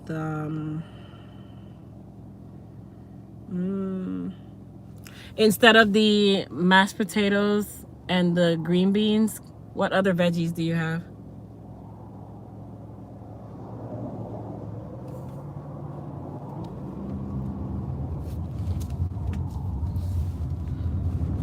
Asparagus, asparagus and black beans. Mm-hmm.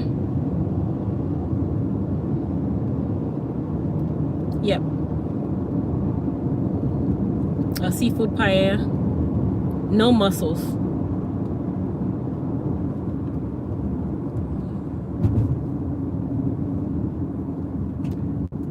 Instead of the mussels, can they add broccoli to it?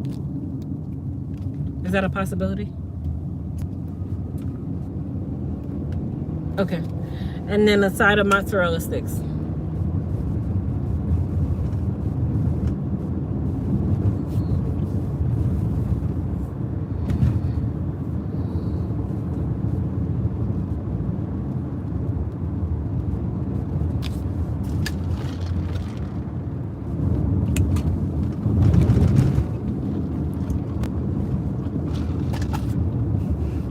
Mm-hmm. Nope, that's it.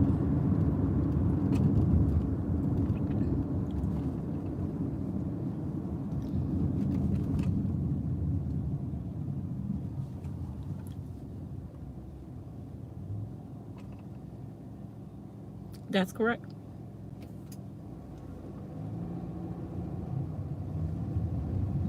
Okay, cool. Thank you.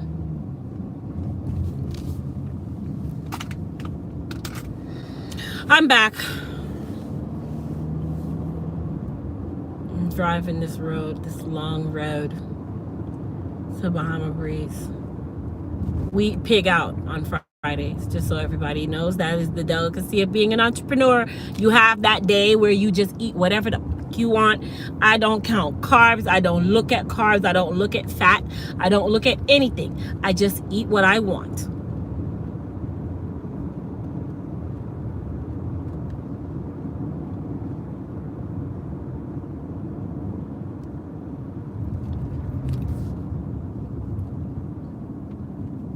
I have a piece of headache.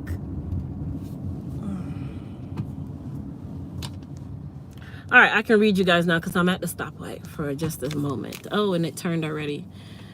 Oh, no. Do you have a company that makes your products, or do you do it in your warehouse? Both. There's not every product that you can manufacture yourself, or that you even want to manufacture yourself. Let me say it that way. It's not every product that you want to manufacture yourself.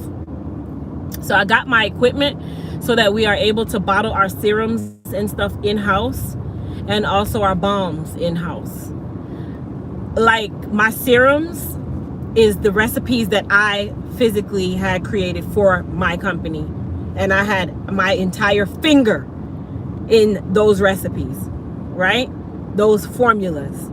I wouldn't say recipes for food, so I'm gonna say the right word, formulas. And I want to make sure that I have control of those. Those are my money makers. Those are my profit bringers. Those are my startups. They're all mine. So out of all my products, 5 of them literally were created by me. My mind, I want this, I want this, I want this. It needs to make sure this, it needs to do this, it needs to do this.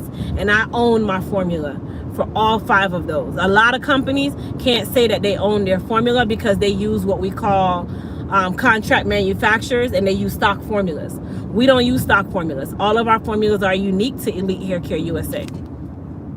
But some companies don't own their formulas. So for my serums, I own my formulas. For my balms, which is the balms, the hair repair balm and our new rejuvenate balm, I own my formulas. They are mine.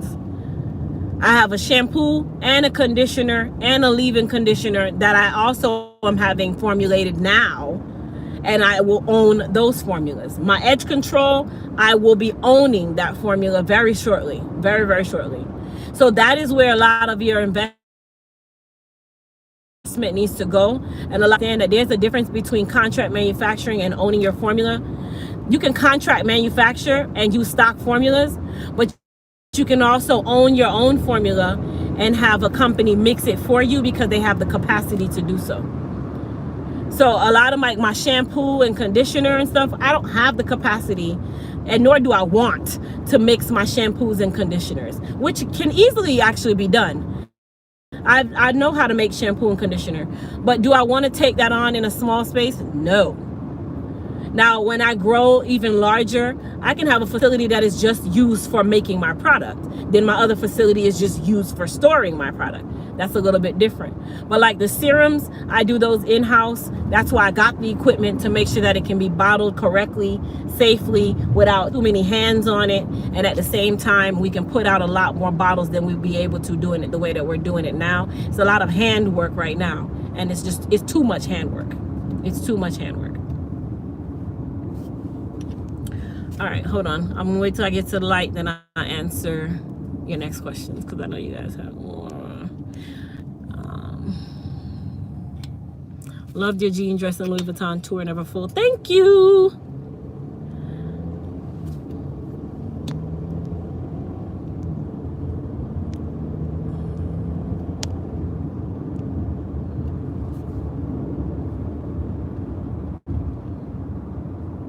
Thanks, Rhonda.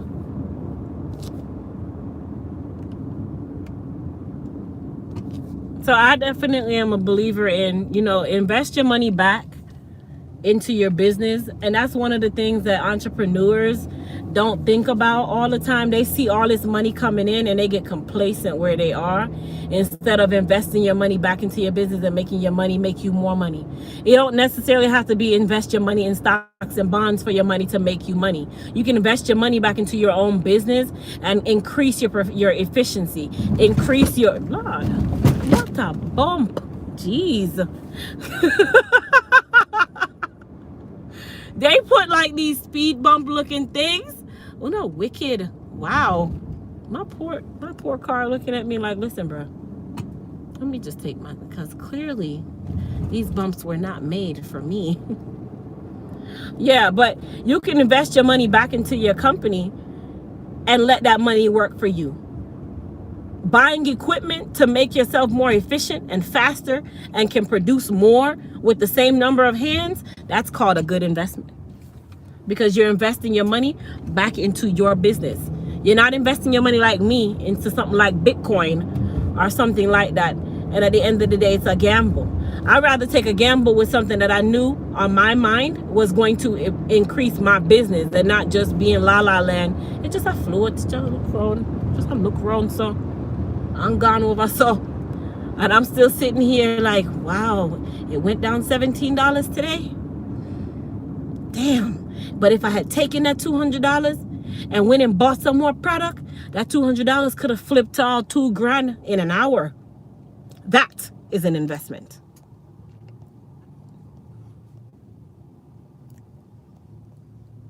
Invest in yourself. That's correct. Improve in your own business. Absolutely. I crack you up. Especially with the Frizz Tamer, which is why I bought two. The Frizz Tamer is awesome. The Frizz Tamer is another formula that is all mine. All mine. All mine. I'm about to invest in a big, well, it's not a big mixer, but it's like one of those bigger mixers that can mix like 5 gallons at a time, because what I want to make sure is that our consistency and our products are better. And when you have to leave it in the hands of people mixing, it don't always work out that way. So that's the next thing that I'm working on too. Like I've been looking at mixers, and I'm just really just talking about like a mixer, like a mixer like a baker would mix. One of those mixers. They have the ones that go on the floor, and they got the ones that sit on the table. I'm tempted to go to the one that goes on the floor, which is the bigger one, so it'll make more than 5 gallons. But then I'm also tempted to not spend that extra $1,000 for that one and just get the one that sits on the table. That one's fine too. So I'm just kind of looking at it from a standpoint of what amounts I need to be mixing at a certain amount of time. That's another thing. That's another investment. These are the things that you have to think about as an entrepreneur. Man, okay, so we're only able to make 15 bottles at a time. But I don't want to go to a contract manufacturer because I got to have them make me 10,000 bottles at a time. And that 10,000 bottles I don't need right now. I need probably a quarter of what they are making for me at this point. So, okay, let me go ahead and learn how to do this myself and possibly get something else or make a way for me to be able to do it in smaller runs. And I own my equipment. I can contract manufacture for somebody else with my own equipment. I can actually open my house to contract manufacture for someone else. I can open my doors to private label for someone else. Why? Because I got my own equipment. I have something that a lot of companies don't have. My own bottling equipment. High efficiency bottling equipment. I can do 14 bottles a minute. So imagine if a person's paying me $5,000, and I just made up a number. A person's paying me $5,000 to bottle up 1,000 shampoos.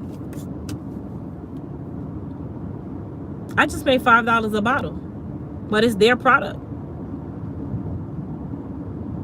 So people kind of look at things like, you got to look at things in all aspects. Just because, oh yeah, I got the bottling equipment just for my stuff and I can bottle my own stuff. I own my own equipment. Right, I own my own equipment, but here's the catch. That equipment can also be used to make me money. I can now offer private label. Why? Because I can put out the capacity that another person couldn't.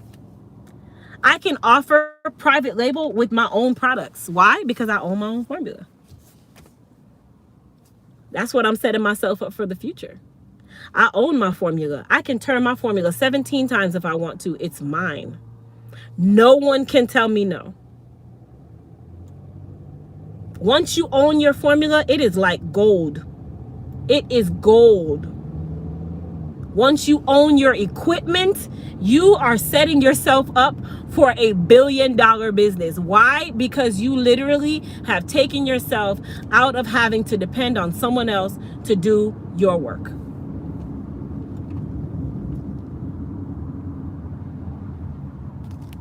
Thank you, Rhonda. Did I create the detox tea? No, a lab created the detox tea. I don't have the capacity to do that part. We have a specific lab that we work with. Same thing for shampoos and conditioners. There's specific labs that you work with. And you pay them good money for it too. Get the bigger one so I don't have to do it later. I thought about that too. What's about today?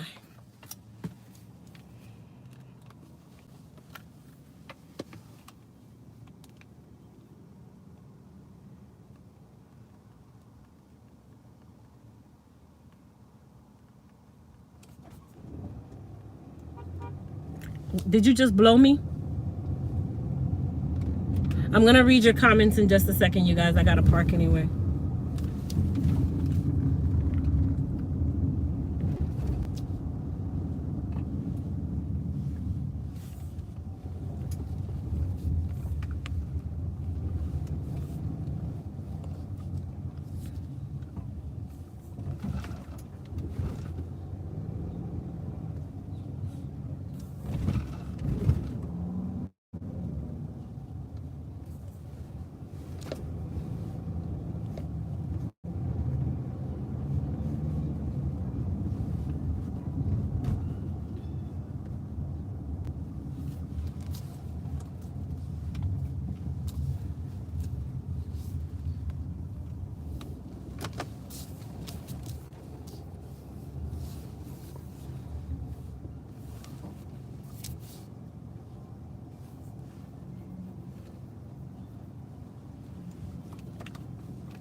Dude, you gonna come over here or you not?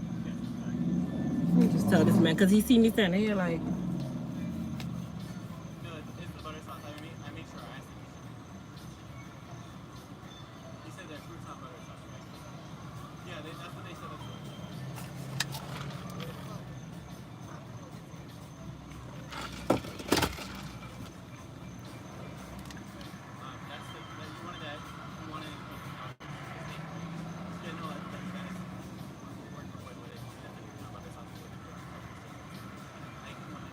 Okay, girl. Hurry up and do what you're doing, please.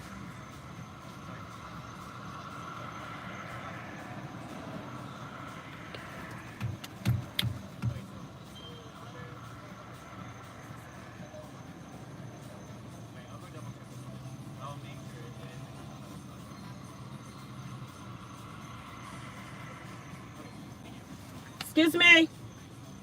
Can you just let them know that I'm here? Because you see me standing here, brother. Can you let them know that Crystal's here? Yeah, sure. Thanks. That would have been the courteous thing to fucking do. Like, you know, people just don't, you know? Sure. I'm just light up Orlando in my little car.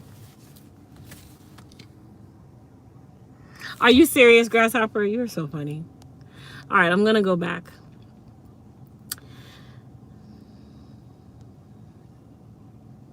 You thought I ran over someone? No, they put speed bumps on that street. I don't really drive down that street too much. I celebrated my birthday by going out to lunch, went to the mall, and went to dinner with my family. It's like playing those phone app games where you invest in the workers and your own products. My kids play those games. Yep. They got a big one. Oh, wait, you just said that. Love all your free 99 information you give us. Priceless. Thank you, Jason. When you said you only need very little, you're on point. Thank you. I know our products are a bomb. Get the bigger one. Did you create the detox? Yeah, I answered that one. Fabulous. So smart. Thank you. Will you continue to carry Elite Silky Love First Time and Wrap Foam? Yep, our wrap foam as well. I already bought my formula as well for the wrap foam. I own my formula for my wrap foam too. Do you have your area location in LA yet? No, I don't. Not yet. Do you call it rallies or checkers? We're checkers.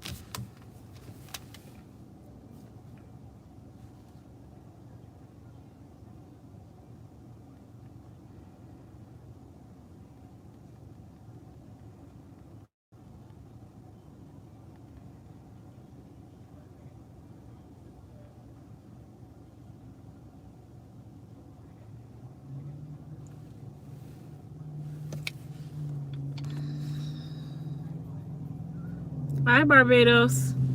So,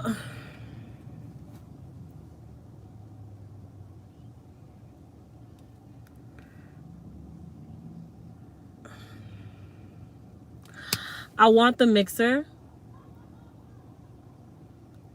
You guys don't know the floor mixers can be all $10,000-$12,000. I need a forklift before I need that.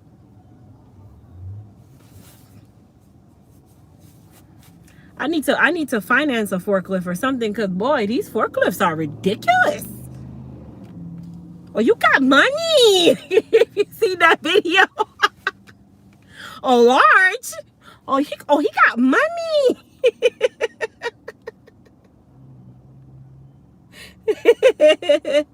Thank you. As far as the mixer, couldn't you get stainless steel that and get bigger extension to put on a drill to mix the product? So we have that already. We have a power drill that we can use. Here's the thing. That also will require, once again, a hand to make sure that they are moving that drill up and down, because we do that now. That's another reason why I rather have the mixer, and the mixer can be going on low speed and it's mixing the product slowly until it's fully mixed. Whereas a hand, they can still have discrepancies. And if they don't mix, that's like the frizz tamer.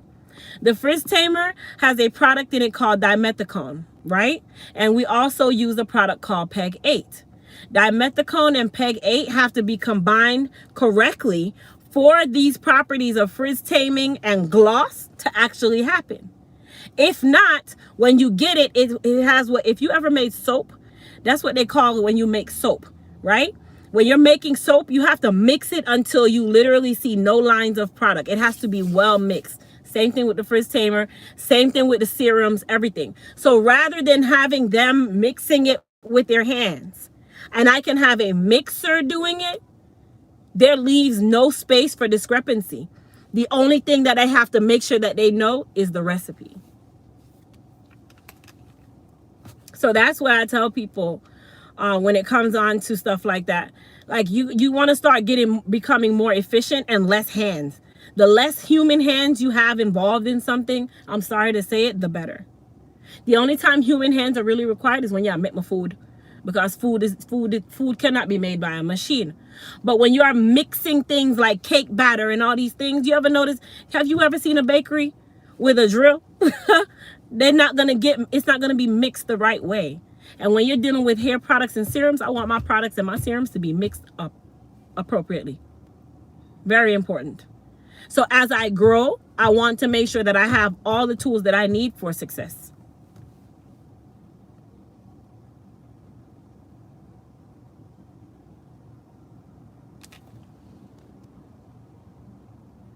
Yes, definitely. Grasshopper, I did. We're going to run another sale, actually. Free shipping sale this week.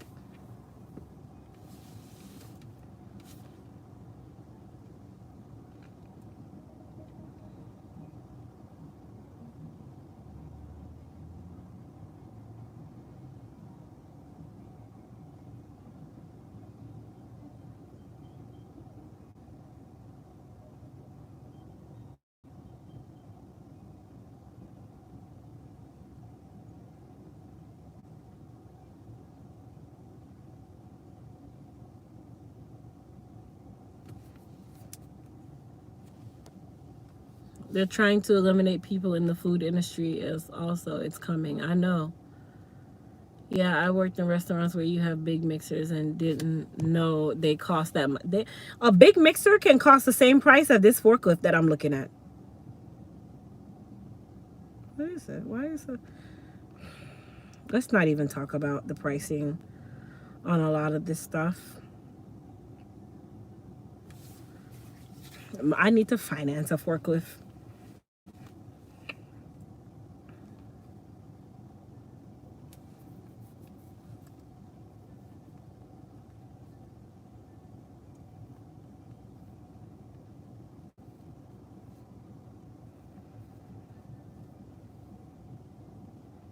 And hold on, when you get a forklift, guess what? You got to make sure that your staff can drive the forklift.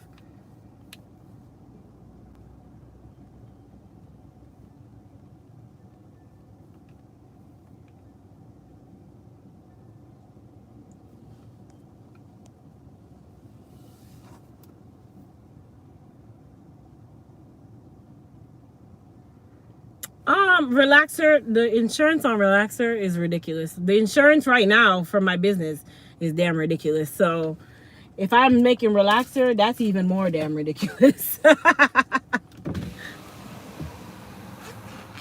Crystal? Yeah. And your total is $66.30.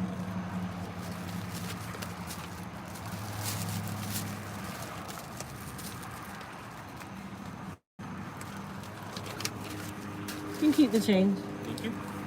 There you go. Thank you. You're welcome. Have a great night. You too.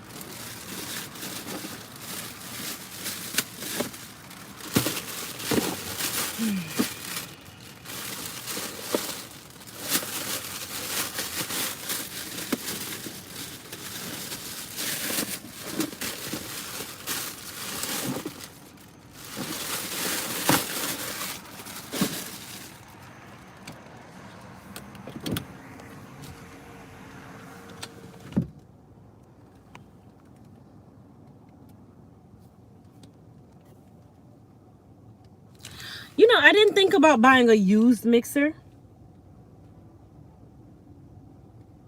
Like, they have like Facebook Marketplace. Here's my problem with buying used shit. I bought a used fridge. And that used fridge broke a week later. That is the problem that I don't like with used stuff. Because you can't foresee it, like, staying usable. And honestly, like for what we're using it for, buying it used may not really be the right way to go. Because guess what? We're going to buy it used, right?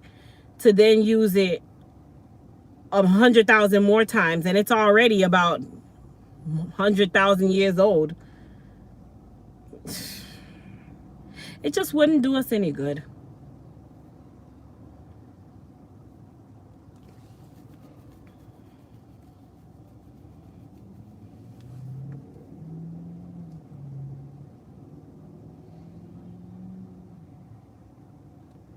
Yeah. So like, okay, when I type in floor mixer, I'm just going to type in floor mixer. I'm on a restaurant site.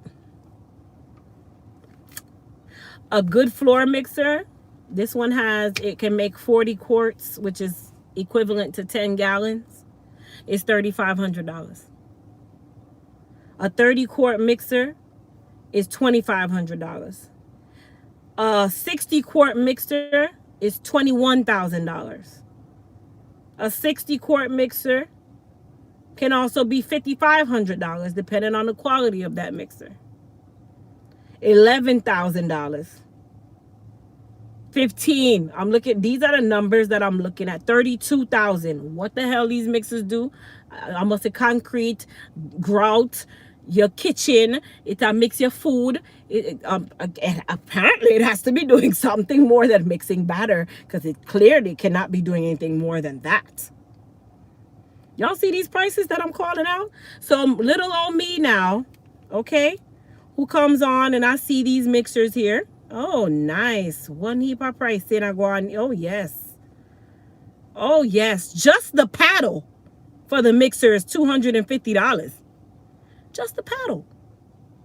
Oh, okay. Let me go back up here to this $2,500 mixer right here. 30 quarts.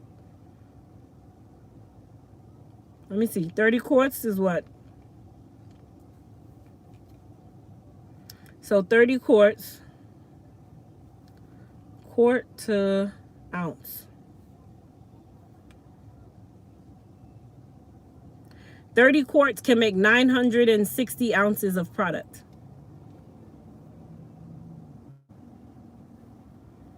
So we're going to switch it from ounce to gallon.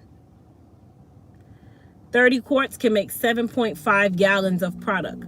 Well, remember, it says 30 quarts because it's measuring it up to the brim of the damn mixer. So technically, we can only do about 6.5 gallons of product. And that's for a floor mixer. Now, a table mixer can do up to 5 gallons of product, right? So I'm going to add this $2,500 mixer to my cart. I'm just going to add it to my cart just for shits. Okay? So then I'm going to go over to where it says commercial mixers. These are called stand mixers. So they got floor mixers and they got stand mixers. A 20 quart stand mixer can run anywhere from $1,100 all the way upwards to $6,000. That's a stand mixer. The highest typically a stand mixer will go to is about 25 quarts. That's about 25 quarts. So you can kind of tell what makes sense at the end of the day. Like, can this, like, does it make sense to have a stand mixer, or does it make sense to have a table mixer? Not a table, a floor mixer. But you got to also be optimistic now. Yeah, I only need it right now to make 5-gallon buckets. That's cool, because my hopper can only support about 5 to 7 gallons, right? But as I grow later on, this mixer is supposed to last me years and years and years. So that means that I'm going to then have to purchase another 20 quart mixer, where I could have purchased a 30 quart now and don't have to worry about purchasing another, or a 40 quart now. So I can do 10-gallon mixes, right? I can do 10 gallons at a time. And it only cost me about $900 more for me to go ahead and get a double the capacity mixer. That's why I tell people, you always got to think ahead. You got to be optimistic as an entrepreneur, because if you don't, you're going to spend a lot of money. And then at the end of the day, you got to end up spending more money.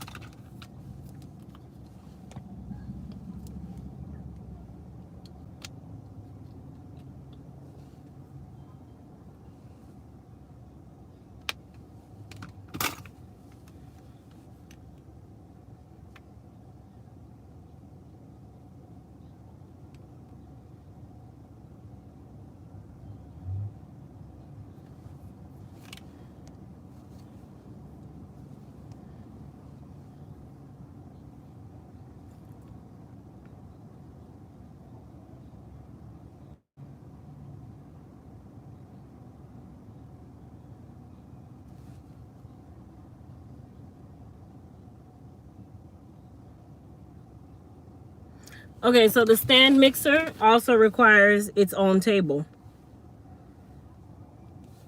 So that's another thought. It's like when you're making these decisions for your business, yeah, it sounds great for me to go ahead and spend $900 and get a 20-quart mixer. 20 quarts equals 5 gallons, right? But what am I going to do when I need to mix drums? What am I going to do when I need to start mixing more than just 5-gallon buckets at a time? What if I need to mix this amount of product or that amount of product or whatever? And you got to make sure, like you said, a 30-pound mixer is very heavy. So it's going to take more than one person to be able to carry that over to the machine and put it in the drum for the drum to now suck it out, or for us to use what we call an electric pump. These are the different things that you have to have. So as you grow, so does your expenses. So this year is going to be the year where I got the most goddamn write-offs. God dang it. I have the most write-off. I better not owe $1 worth of tax this year. Not the amount me I spend this year. Oh no. I better get a whole refund with EIC on it. So that's how I feel right now. 30-quart floor mixer is gonna last you 20 years. I know all the restaurants I've worked at, they were really old and still work like brand new. Absolutely. Now the Crystal who had just started out and needed a mixer, I gotta turn this light off now. Now the light just talk about that me. Now the Crystal who had just started out, if I couldn't afford to buy a 30-quart or 40-quart mixer, right? Then at that point, it would make sense to start small and just get, like we have now, a drill with a mixing bit on it. That's what we use now. And that can actually do 5-gallon buckets. But for consistency and for future wise, and with this machinery that I'm using, mixing 5-gallon buckets every second, yeah, that's cool and all, but you want to be able to make sure that you have the ability to scale up. I'd rather mix 5 gallons in a mixer that's made to mix 10 gallons. So at that point, instead of me just mixing 5, I'm mixing 10. So now I got 10 gallons of product to work with, and I don't have to worry about the labor of having a person continuously having to mix again and again and again and again. Where I already know I can mix a 10-gallon bucket right there. A 10-gallon bucket of serum is a lot. If I do a 10-gallon bucket of serum, that's going to get me, let me see, 5-gallon bucket. Technically, you have waste. So 1 gallon equals 128 ounces. A true gallon is 128 ounces. But you always want to make sure that you account for waste of product. So I always count my gallons at 120 ounces of product.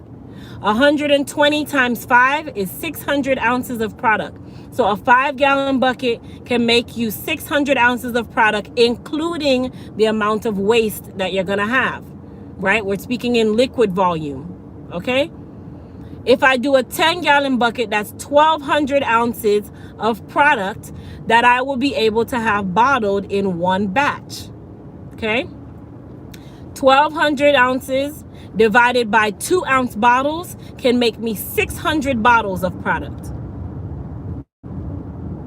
Now, would I have made 1,200 ounces of product manually bottling? Absolutely not. No, and no. But now that I'm not having hands bottle it, yes, and yes. So I need somebody to do the math for me. If I need to bottle 600 bottles of product, and the machine can bottle up to 14 bottles a minute. So we're going to bring it down to 12 bottles a minute, right? Do the math for me. I need to know what is 600 divided by 12.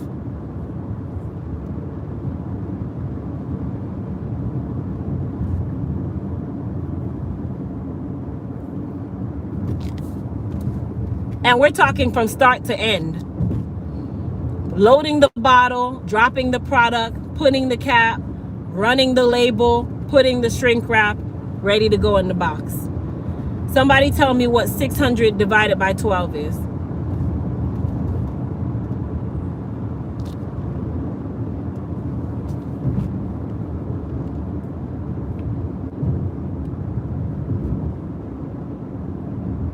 So it would take me 50 minutes to bottle 600 bottles of product. So let's just round it off at 1 hour. It will take us 1 hour to bottle 600 bottles of product. So even if we were doing 300 bottles of product, I can say we're doing 300 bottles at half speed. That is a total of 2 hours to bottle 600 bottles of product with a machine. Now, when we were doing it by hand, it would take us roughly about 3 days, all day, to bottle 600 bottles of product. So this is the reason why I say with entrepreneurship, and I'm not going to stop saying it, it is chess, not checkers.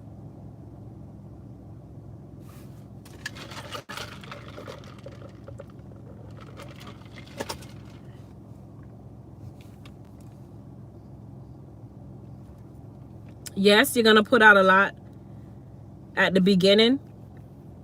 I don't want this stand mixer. I already see this will be a headache. I just know not to even go there. It's not even worth the energy. The floor mixer is going to be the go. And I'll probably start with the 30 quart mixer.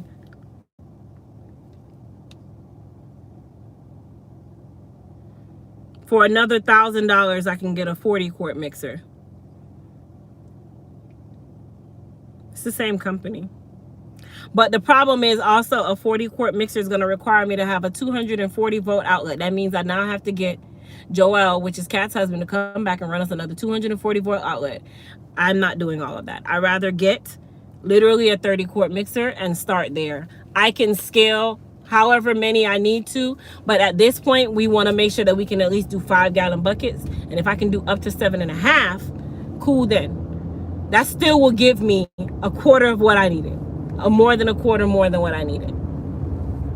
So that's another reason, you guys, why I say make sure you make calculated moves. You got to think about these moves that you're making. It's very important that you think about these moves that you're making. Because if you don't, you're going to first see these prices, and the first thing you're going to say is, you know, you have the money, right? You know you have the money to get it, but you want to save the money in your pocket.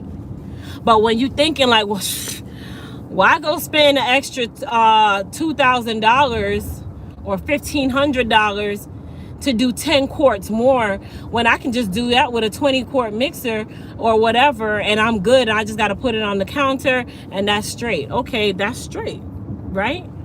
But when you have an order to fulfill for Amazon, for Walmart, for whomever, and they are ordering 1,000 serums a week, do you think you're gonna have time to keep pushing this mixer over and over and over and over? Because you now have to make drums of it when you could have mixed, instead of you doing 10 runs, you could have did 5.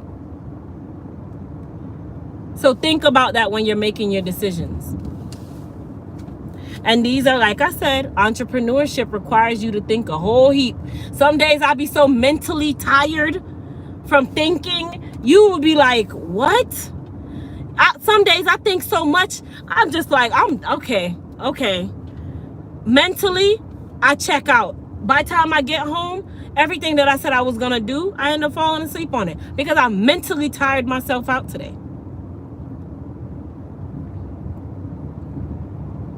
So everything I'm doing now, it's coming for a purpose. I know we sell thousands. If I tell you that we sell 1,000, hey, thank you, Vernetta. Thank you. She just sent me some Cash App, y'all. Thank you, Vernetta. If I tell you how much balm we sell and we can't keep up with the demand, so I didn't even learn. I had already known. I went back to the drawing board and I said, okay, what ingredients do I need for our bombs? Formulating. Okay, here we go. All right, cool. I got to invest in these ingredients. All right, so if I have to buy these in the drum, okay, I'm gonna buy these in the drum. But at the same time, I can't have hands mixing this because hands don't know that you gotta mix this the right way. All right, so now I gotta buy a way for us to be able to heat this product and make it first. All right, cool. So I'm gonna invest in that. But I know at the end of the day, it's gonna save me $200 from having someone to contract mix this bomb for me, and I pay umpteen hundred, whereas now I can mix my own bomb because I already knew how to do it. I have the ability to do it. I got the space to do it and save myself $200 and the amount of production it would have taken, because once I receive it, I now have to spend more production time doing it. This is how you think. You always want to look at your bottom line, but you don't want to compromise your quality. So that's another big thing for me. That's another reason why I think so much. I'm always thinking of how can I be more efficient? How can I save us more money? How can I keep my quality and save us more money?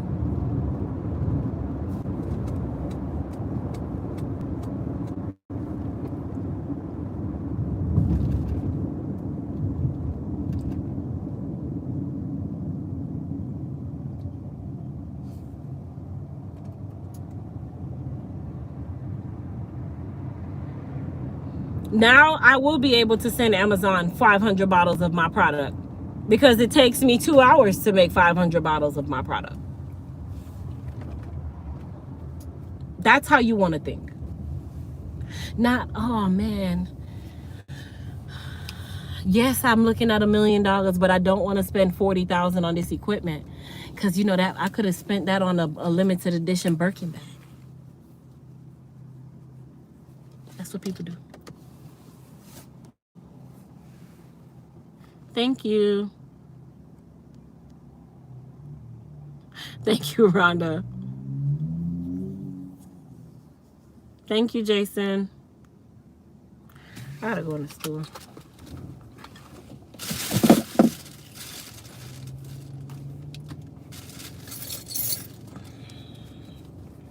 All right, you guys, I'm gonna leave you here for just a moment. I'm gonna run into the 7-Eleven. So you guys, you have my key in my pocket? I do.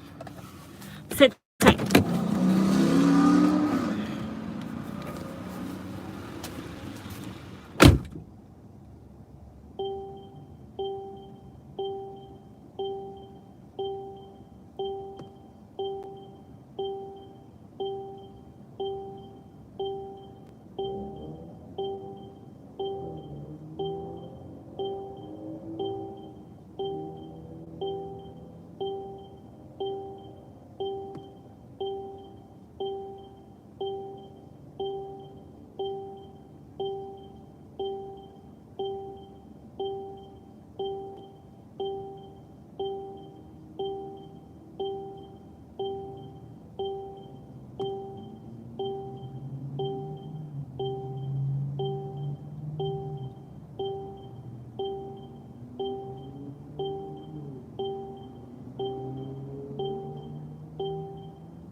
You know, I'm not using my senses. Let me tell you.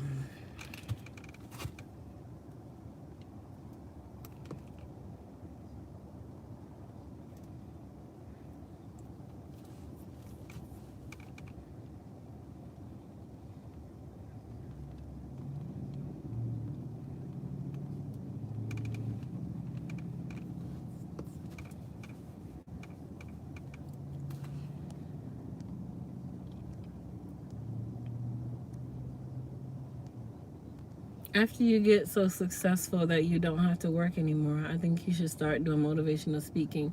You're so inspirational and educated. Love you. Thank you, Jason.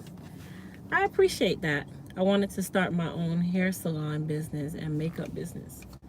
You go for it, Jasmine.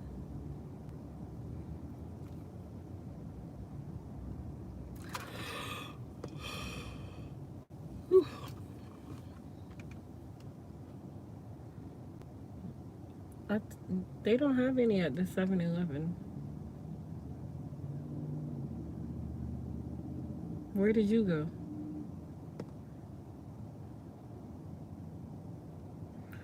The one by the CVS?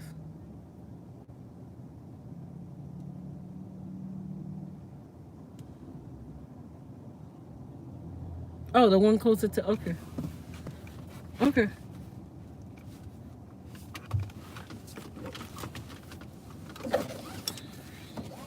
I am sleepy. And this is actually my week off, but we're preparing to move. And we had the birthday sale. So we've been trying to do the orders. All of these different things have been going on in life. So that's why I look tired. That's exactly the reason why I look tired. Girl, my phone died when I was on live, so I just got back on. Yeah.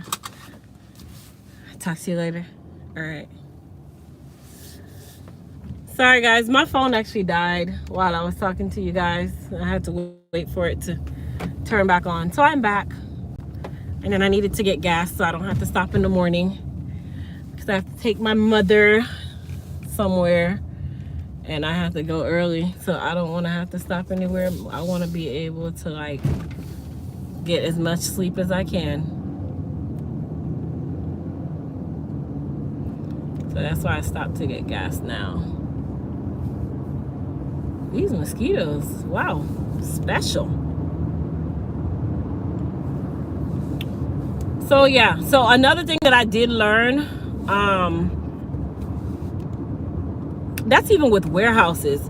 So there's a program that UPS offers. It's a very expensive program, by the way. I didn't sign up for it, but I did take the knowledge that they gave from it. When you are looking for a larger space because you've outgrown your space, you can't look for the larger space based on what you need at this second. You have to look at the larger space based on your level of growth and the amount of time it took you to grow.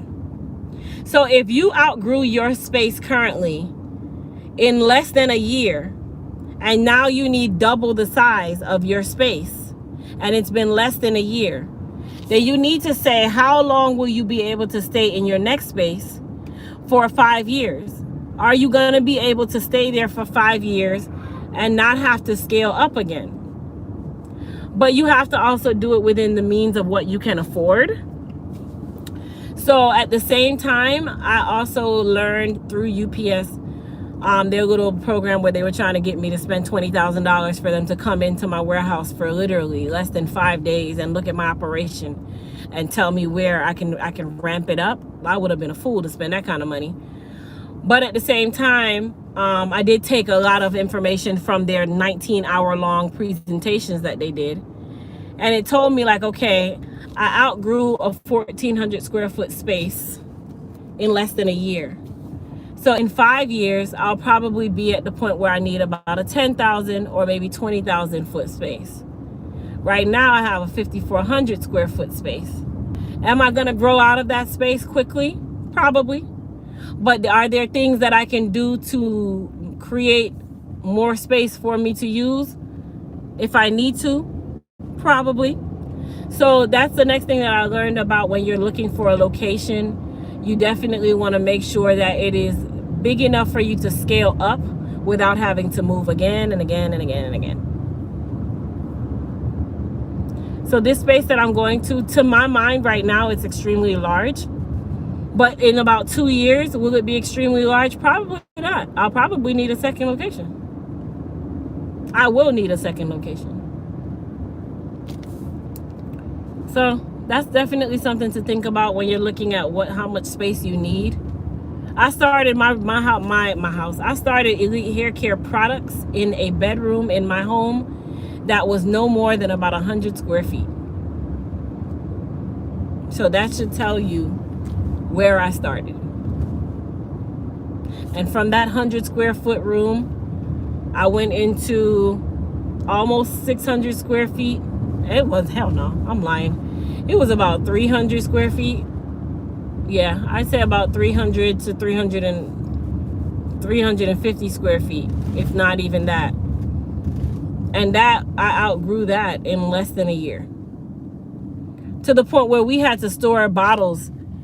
We couldn't, like, we had there was a bathroom, but it had like this covered tub area that they had put like stucco and plaster and all that stuff, so they made it like a big old box. We had to use that area to store product. That's when I knew that we had outgrown our space. And my lease was up anyway, so I knew that that was not the place to renew my lease. So then we got into a bigger space. And in our minds, man, this is so nice. This is so big. Wow. But when it came time for me to get bottling equipment, man, I don't have any space to put it. And then when I ramp up how much product I'm making, where am I going to put all this product? I barely have space right now. We literally were storing things everywhere.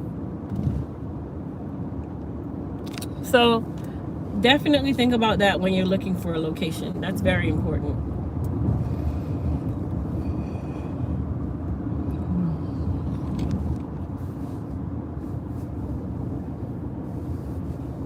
I think somebody asked, where's my kiddos? They're with my mom tonight. It's the weekend. Last Friday and Saturday, I made them stay home. They were so miserable. You know why? Because my mother lets them do whatever they want. They don't have a bedtime when they're with my mother. But when they're at home, even on the weekend, you just get an extra hour. So bedtime is at 9. All right, the weekend I'll give you maybe 10, maybe 10:30. You need to be in your room, in your bed. You can be on your tablet, but you need to be in your room, in your bed.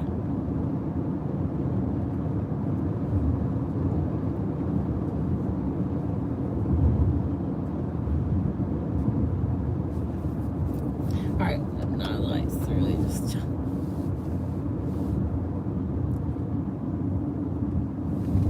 Cha-cha-cha. Cha-cha-cha.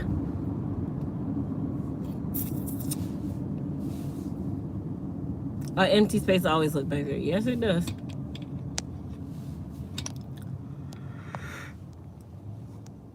The space looked large when Kat gave us the tour, but the warehouse was empty then. Absolutely.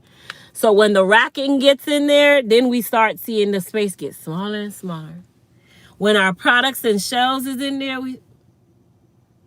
that's all we got. Oh, that's even smaller than I thought. I can't stand the lighting. I feel like a highlighter riding around.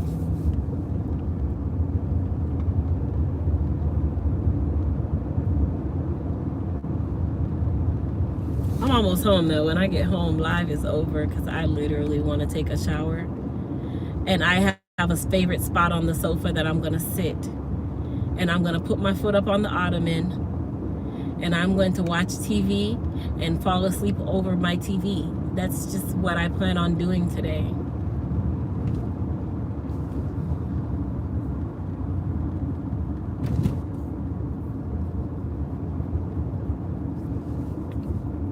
Definitely feel sticky. So over half of the birthday sale orders have gone out. Over half of them. We still have half of them left. And even when we think we go down in the number comes back up. But we are working extremely hard. So I would appreciate everybody who has not gotten their tracking number yet to please give us just a little bit of time for this week, because we are now moving this weekend and have to get everything back up and running by Monday and Tuesday, and then back to shipping on Wednesday. So I would just really appreciate if you guys would just work with us. We're really trying our hardest to get everything back up and running on Monday, and then Tuesday we resume shipping. So just bear with us, because we got to get our flow back up. Like, we got to figure out our flow again, because now we got to figure out our new space. Thank you, Jason.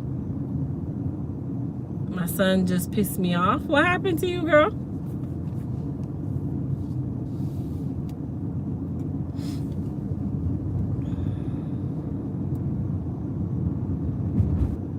Yep, I'm about to go in.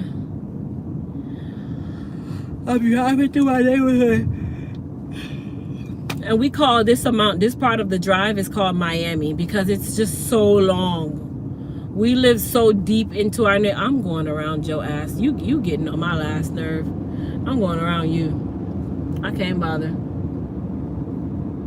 We live in this neighborhood. Like, our neighborhood is so deep. It takes us, okay, from the entrance. I was at the entrance when you guys heard me say I'm going to put my feet up on the ottoman. That's the entrance. So now you'll be able to see how long it takes me to get through my neighborhood into my yard.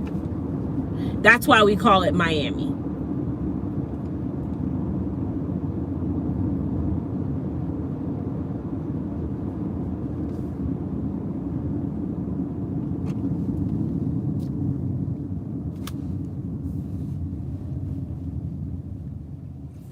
Oh, can't hide. He's still going. We going as a family. We, us. I speak French. No, you can't try me like that. You're talking about somebody. We are going. I wasn't asking if we're going. We are going.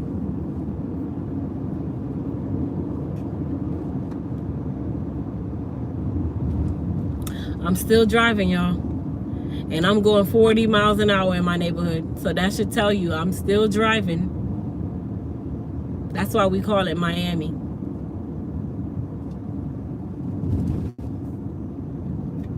Still driving. Yep.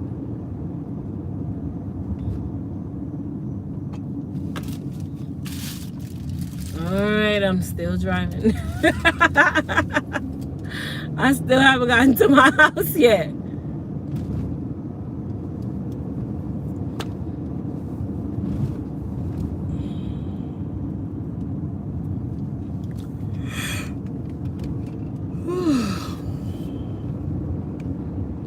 Coming through Amsterdam. We call this part Amsterdam.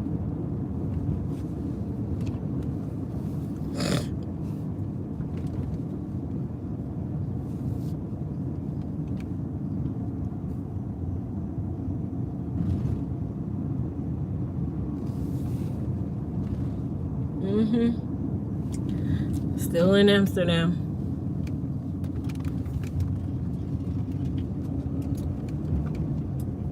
Now, if I was driving the 25 miles an hour, I wouldn't even have reached Amsterdam yet.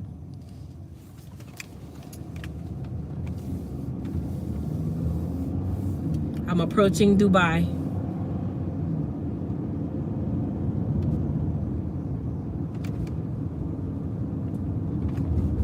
Going over the Bermuda Triangle.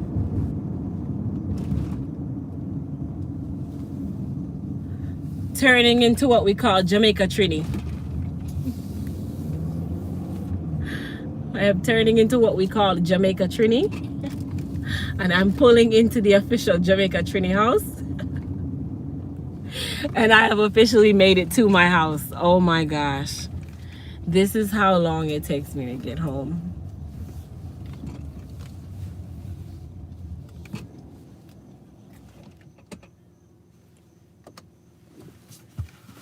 All right, my people. Your girl is home. I'm going inside.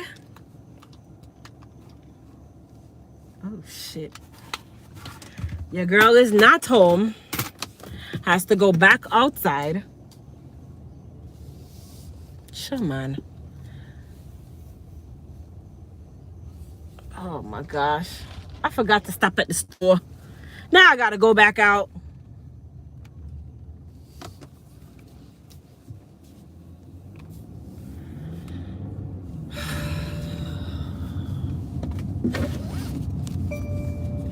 I literally looked at the store and forgot.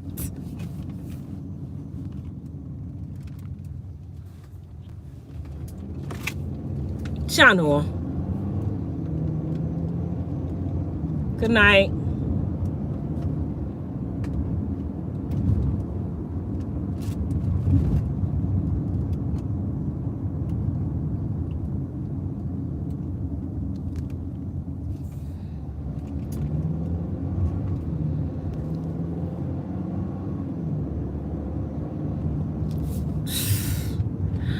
I have nothing to say at this point. And I'm on live just running my mouth, not thinking. Forgot that I was supposed to go to the store. Didn't even remember that I was supposed to go to the store. And I literally rode past the store, running my mouth.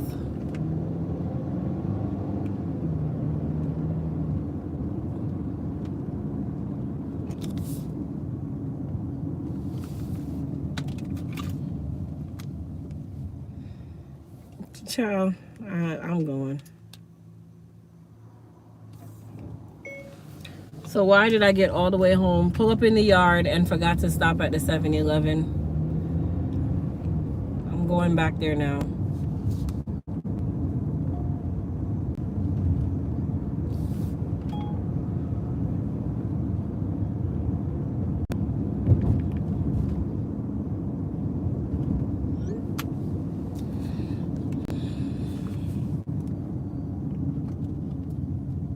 When you're tired, I'm telling you, life of an entrepreneur.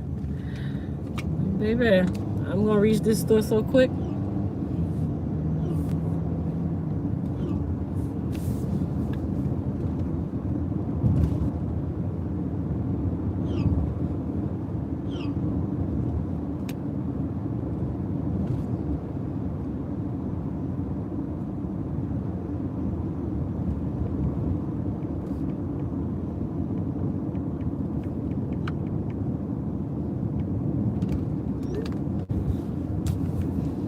This is what the kids in our neighborhood do.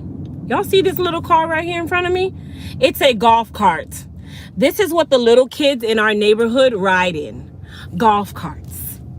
So I told the kids that we were gonna buy a golf cart because I can start driving the golf cart and take them to school. They literally were like, no, Mom, that's so embarrassing. They were like, no, Mom, that's so embarrassing. And I told them, I'm like, listen, I don't care about it being embarrassing. We are going to get a golf cart. I want to ride a golf cart too. Because there's some of the kids that go to their school, their parents drop them off on golf carts and they don't use their gas. Why not? I dropped them off on a golf cart to their school. It's 5 minutes from our house. I can save that little piece of gas. We jump on the golf cart, well charged on ride out. My kids better learn how to be, listen, they don't even understand. If my mom had a golf cart when I was younger, I would just ride it just to show off at the kids at school. Like, we're rich bitches, we have a golf cart. That was me as a child. You know, anybody that had a golf cart, it was like Fresh Prince of Bel-Air. People don't know that you want, now everybody want to like, oh, I struggled. And I, sweetheart, ain't nobody glorifying that. I wanted to be Stacey Dash. I wanted to be Clueless. I wanted to be her. Nobody wanted to. I come from the dirt. I come from the muck. You on your own, sweetheart. I ain't come from none of that.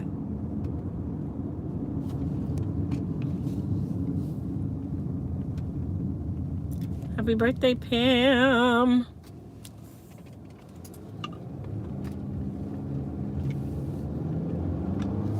Good night.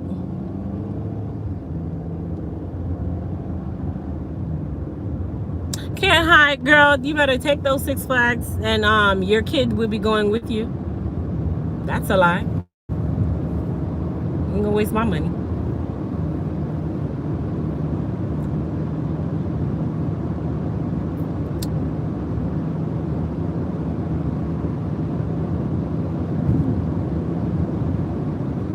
All right, like, come on, change now. Don't make me have to break up before you change. Of course it would. And watch, when I end up stopping at the light, that's when the light want to change. And there's nobody at the light. The light empty. It could have been changed. Watch there. Light empty. Nobody's coming through it. Turn red.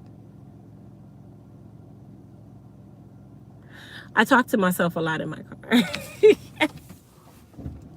As an entrepreneur, you'll notice that you start having a lot of conversations to yourself. Hey, and if I get to this gas station and this lady tell me she ain't got none, bruh, I'm not even gonna say that.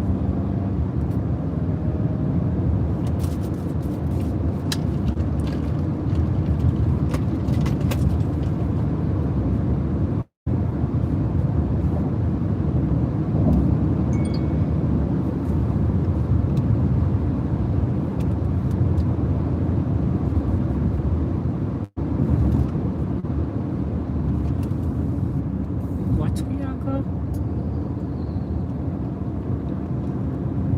So what are you guys doing on this Friday evening? I know some of you are going to the club.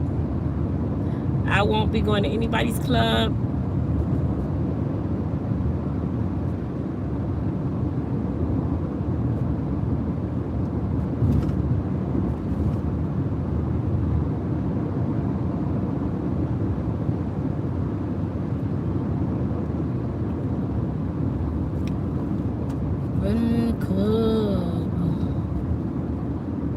You know what's so funny? Everybody was on this Clubhouse thing, Clubhouse, to the point where I even started getting involved in Clubhouse. And now I don't see nobody talking about no damn Clubhouse anymore. I wonder what happened. It died that fast, huh? Got real boring real quick, huh?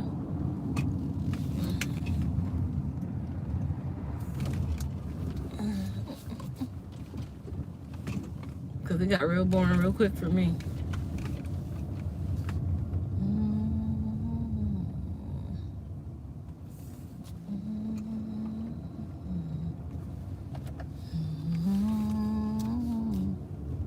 I swear, this the hood 7-Eleven. I hate coming over here.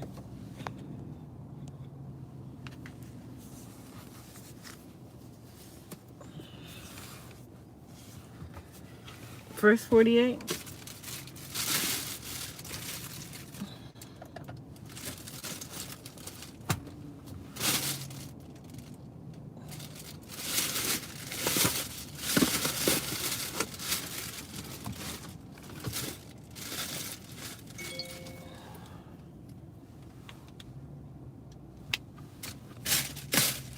Where's my...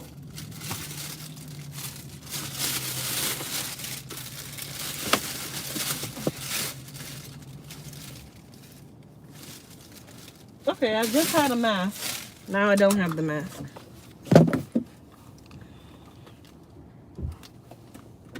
All right, y'all. Sit tight. Sit tight.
I'm back. Like I never left.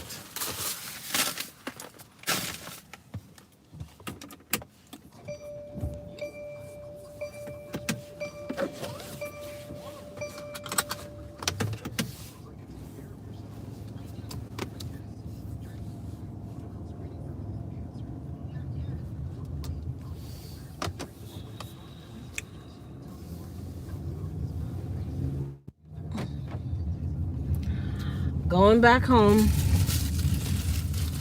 on this long journey again.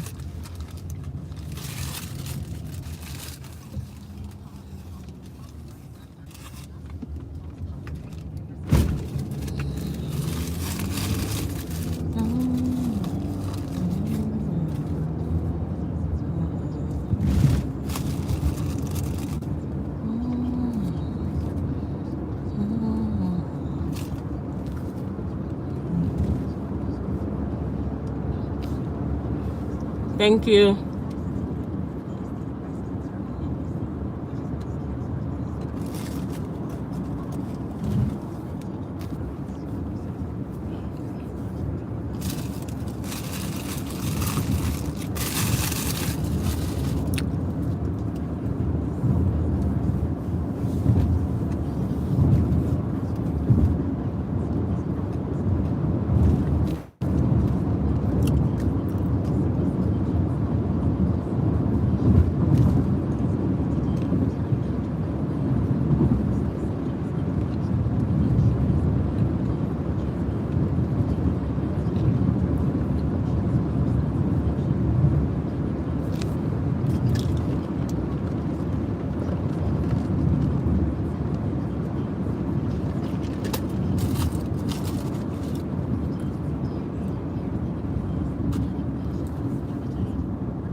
Oh, there really is more thumbs up than people watching. That's crazy.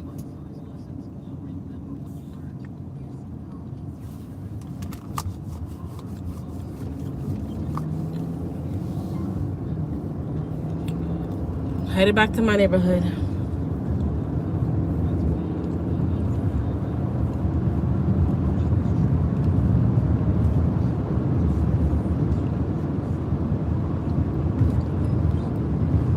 What did I miss? Did I miss something? Everybody told me thank you for the block. What did I miss?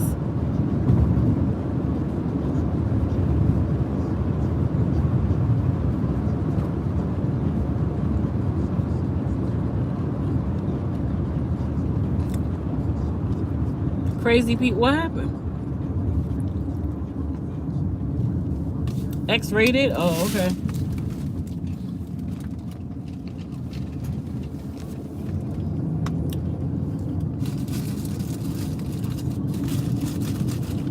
Anybody wonder what I'm eating? I'm eating a whole hot dog.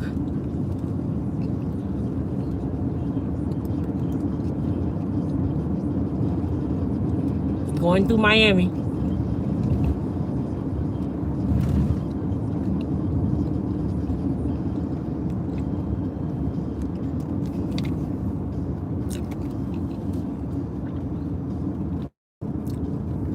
Oh, okay.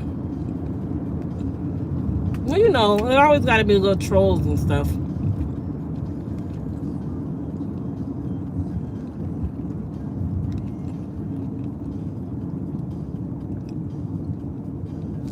My block list so long.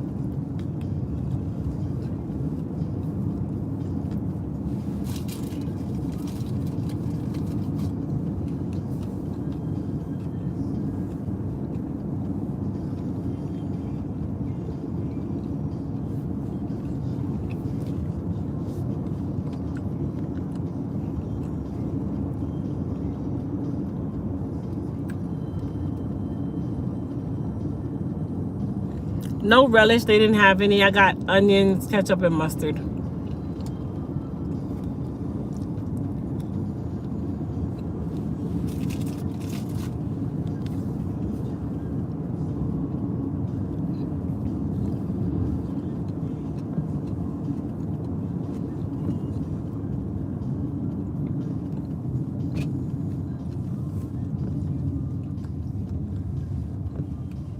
All that food I just ordered. I had the hot dog. You know the hot dog is cold. I had it from earlier. I just ate it because I got snackish.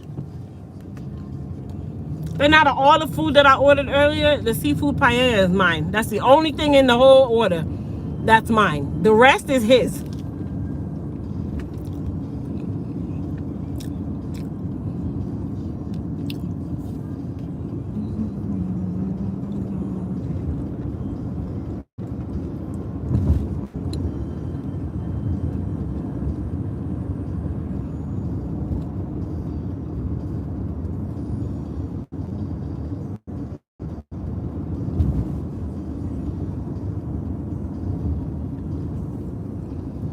I'm literally gonna go in the house. Going through Amsterdam. Sauerkraut is really good. When I went to New York, I'm such a Law and Order fan. You know they always eat a hot dog. They always gotta go for a dog on the corner. And I had to make sure that I got a dog on the corner. And I ate it with all these perks on it. It was so good. I got a New York hot dog. And I was like, I see why they do this on it's all about the New York hot dog off the little halal cart.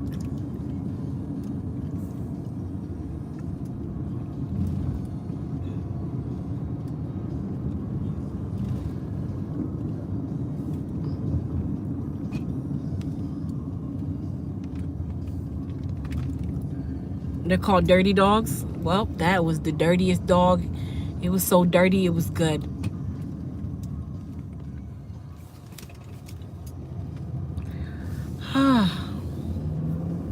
Just turned out of Dubai.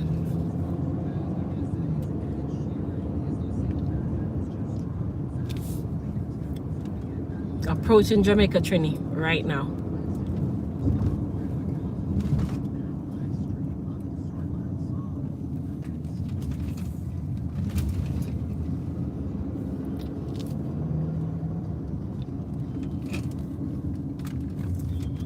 It's okay, it can't hide. Don't feel like that, girl.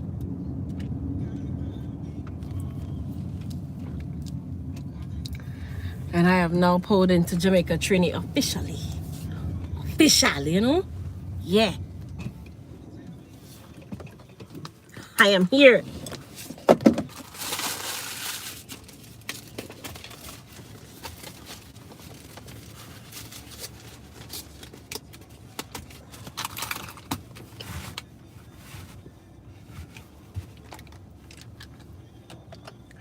All right, guys.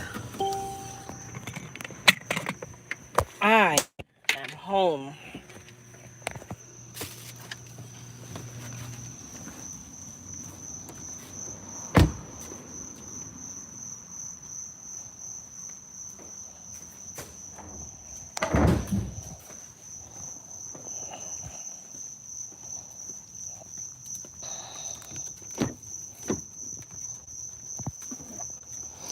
All right, my peeps. Everybody have an amazing night. I'll be back on live tomorrow, and I'll talk to everybody later.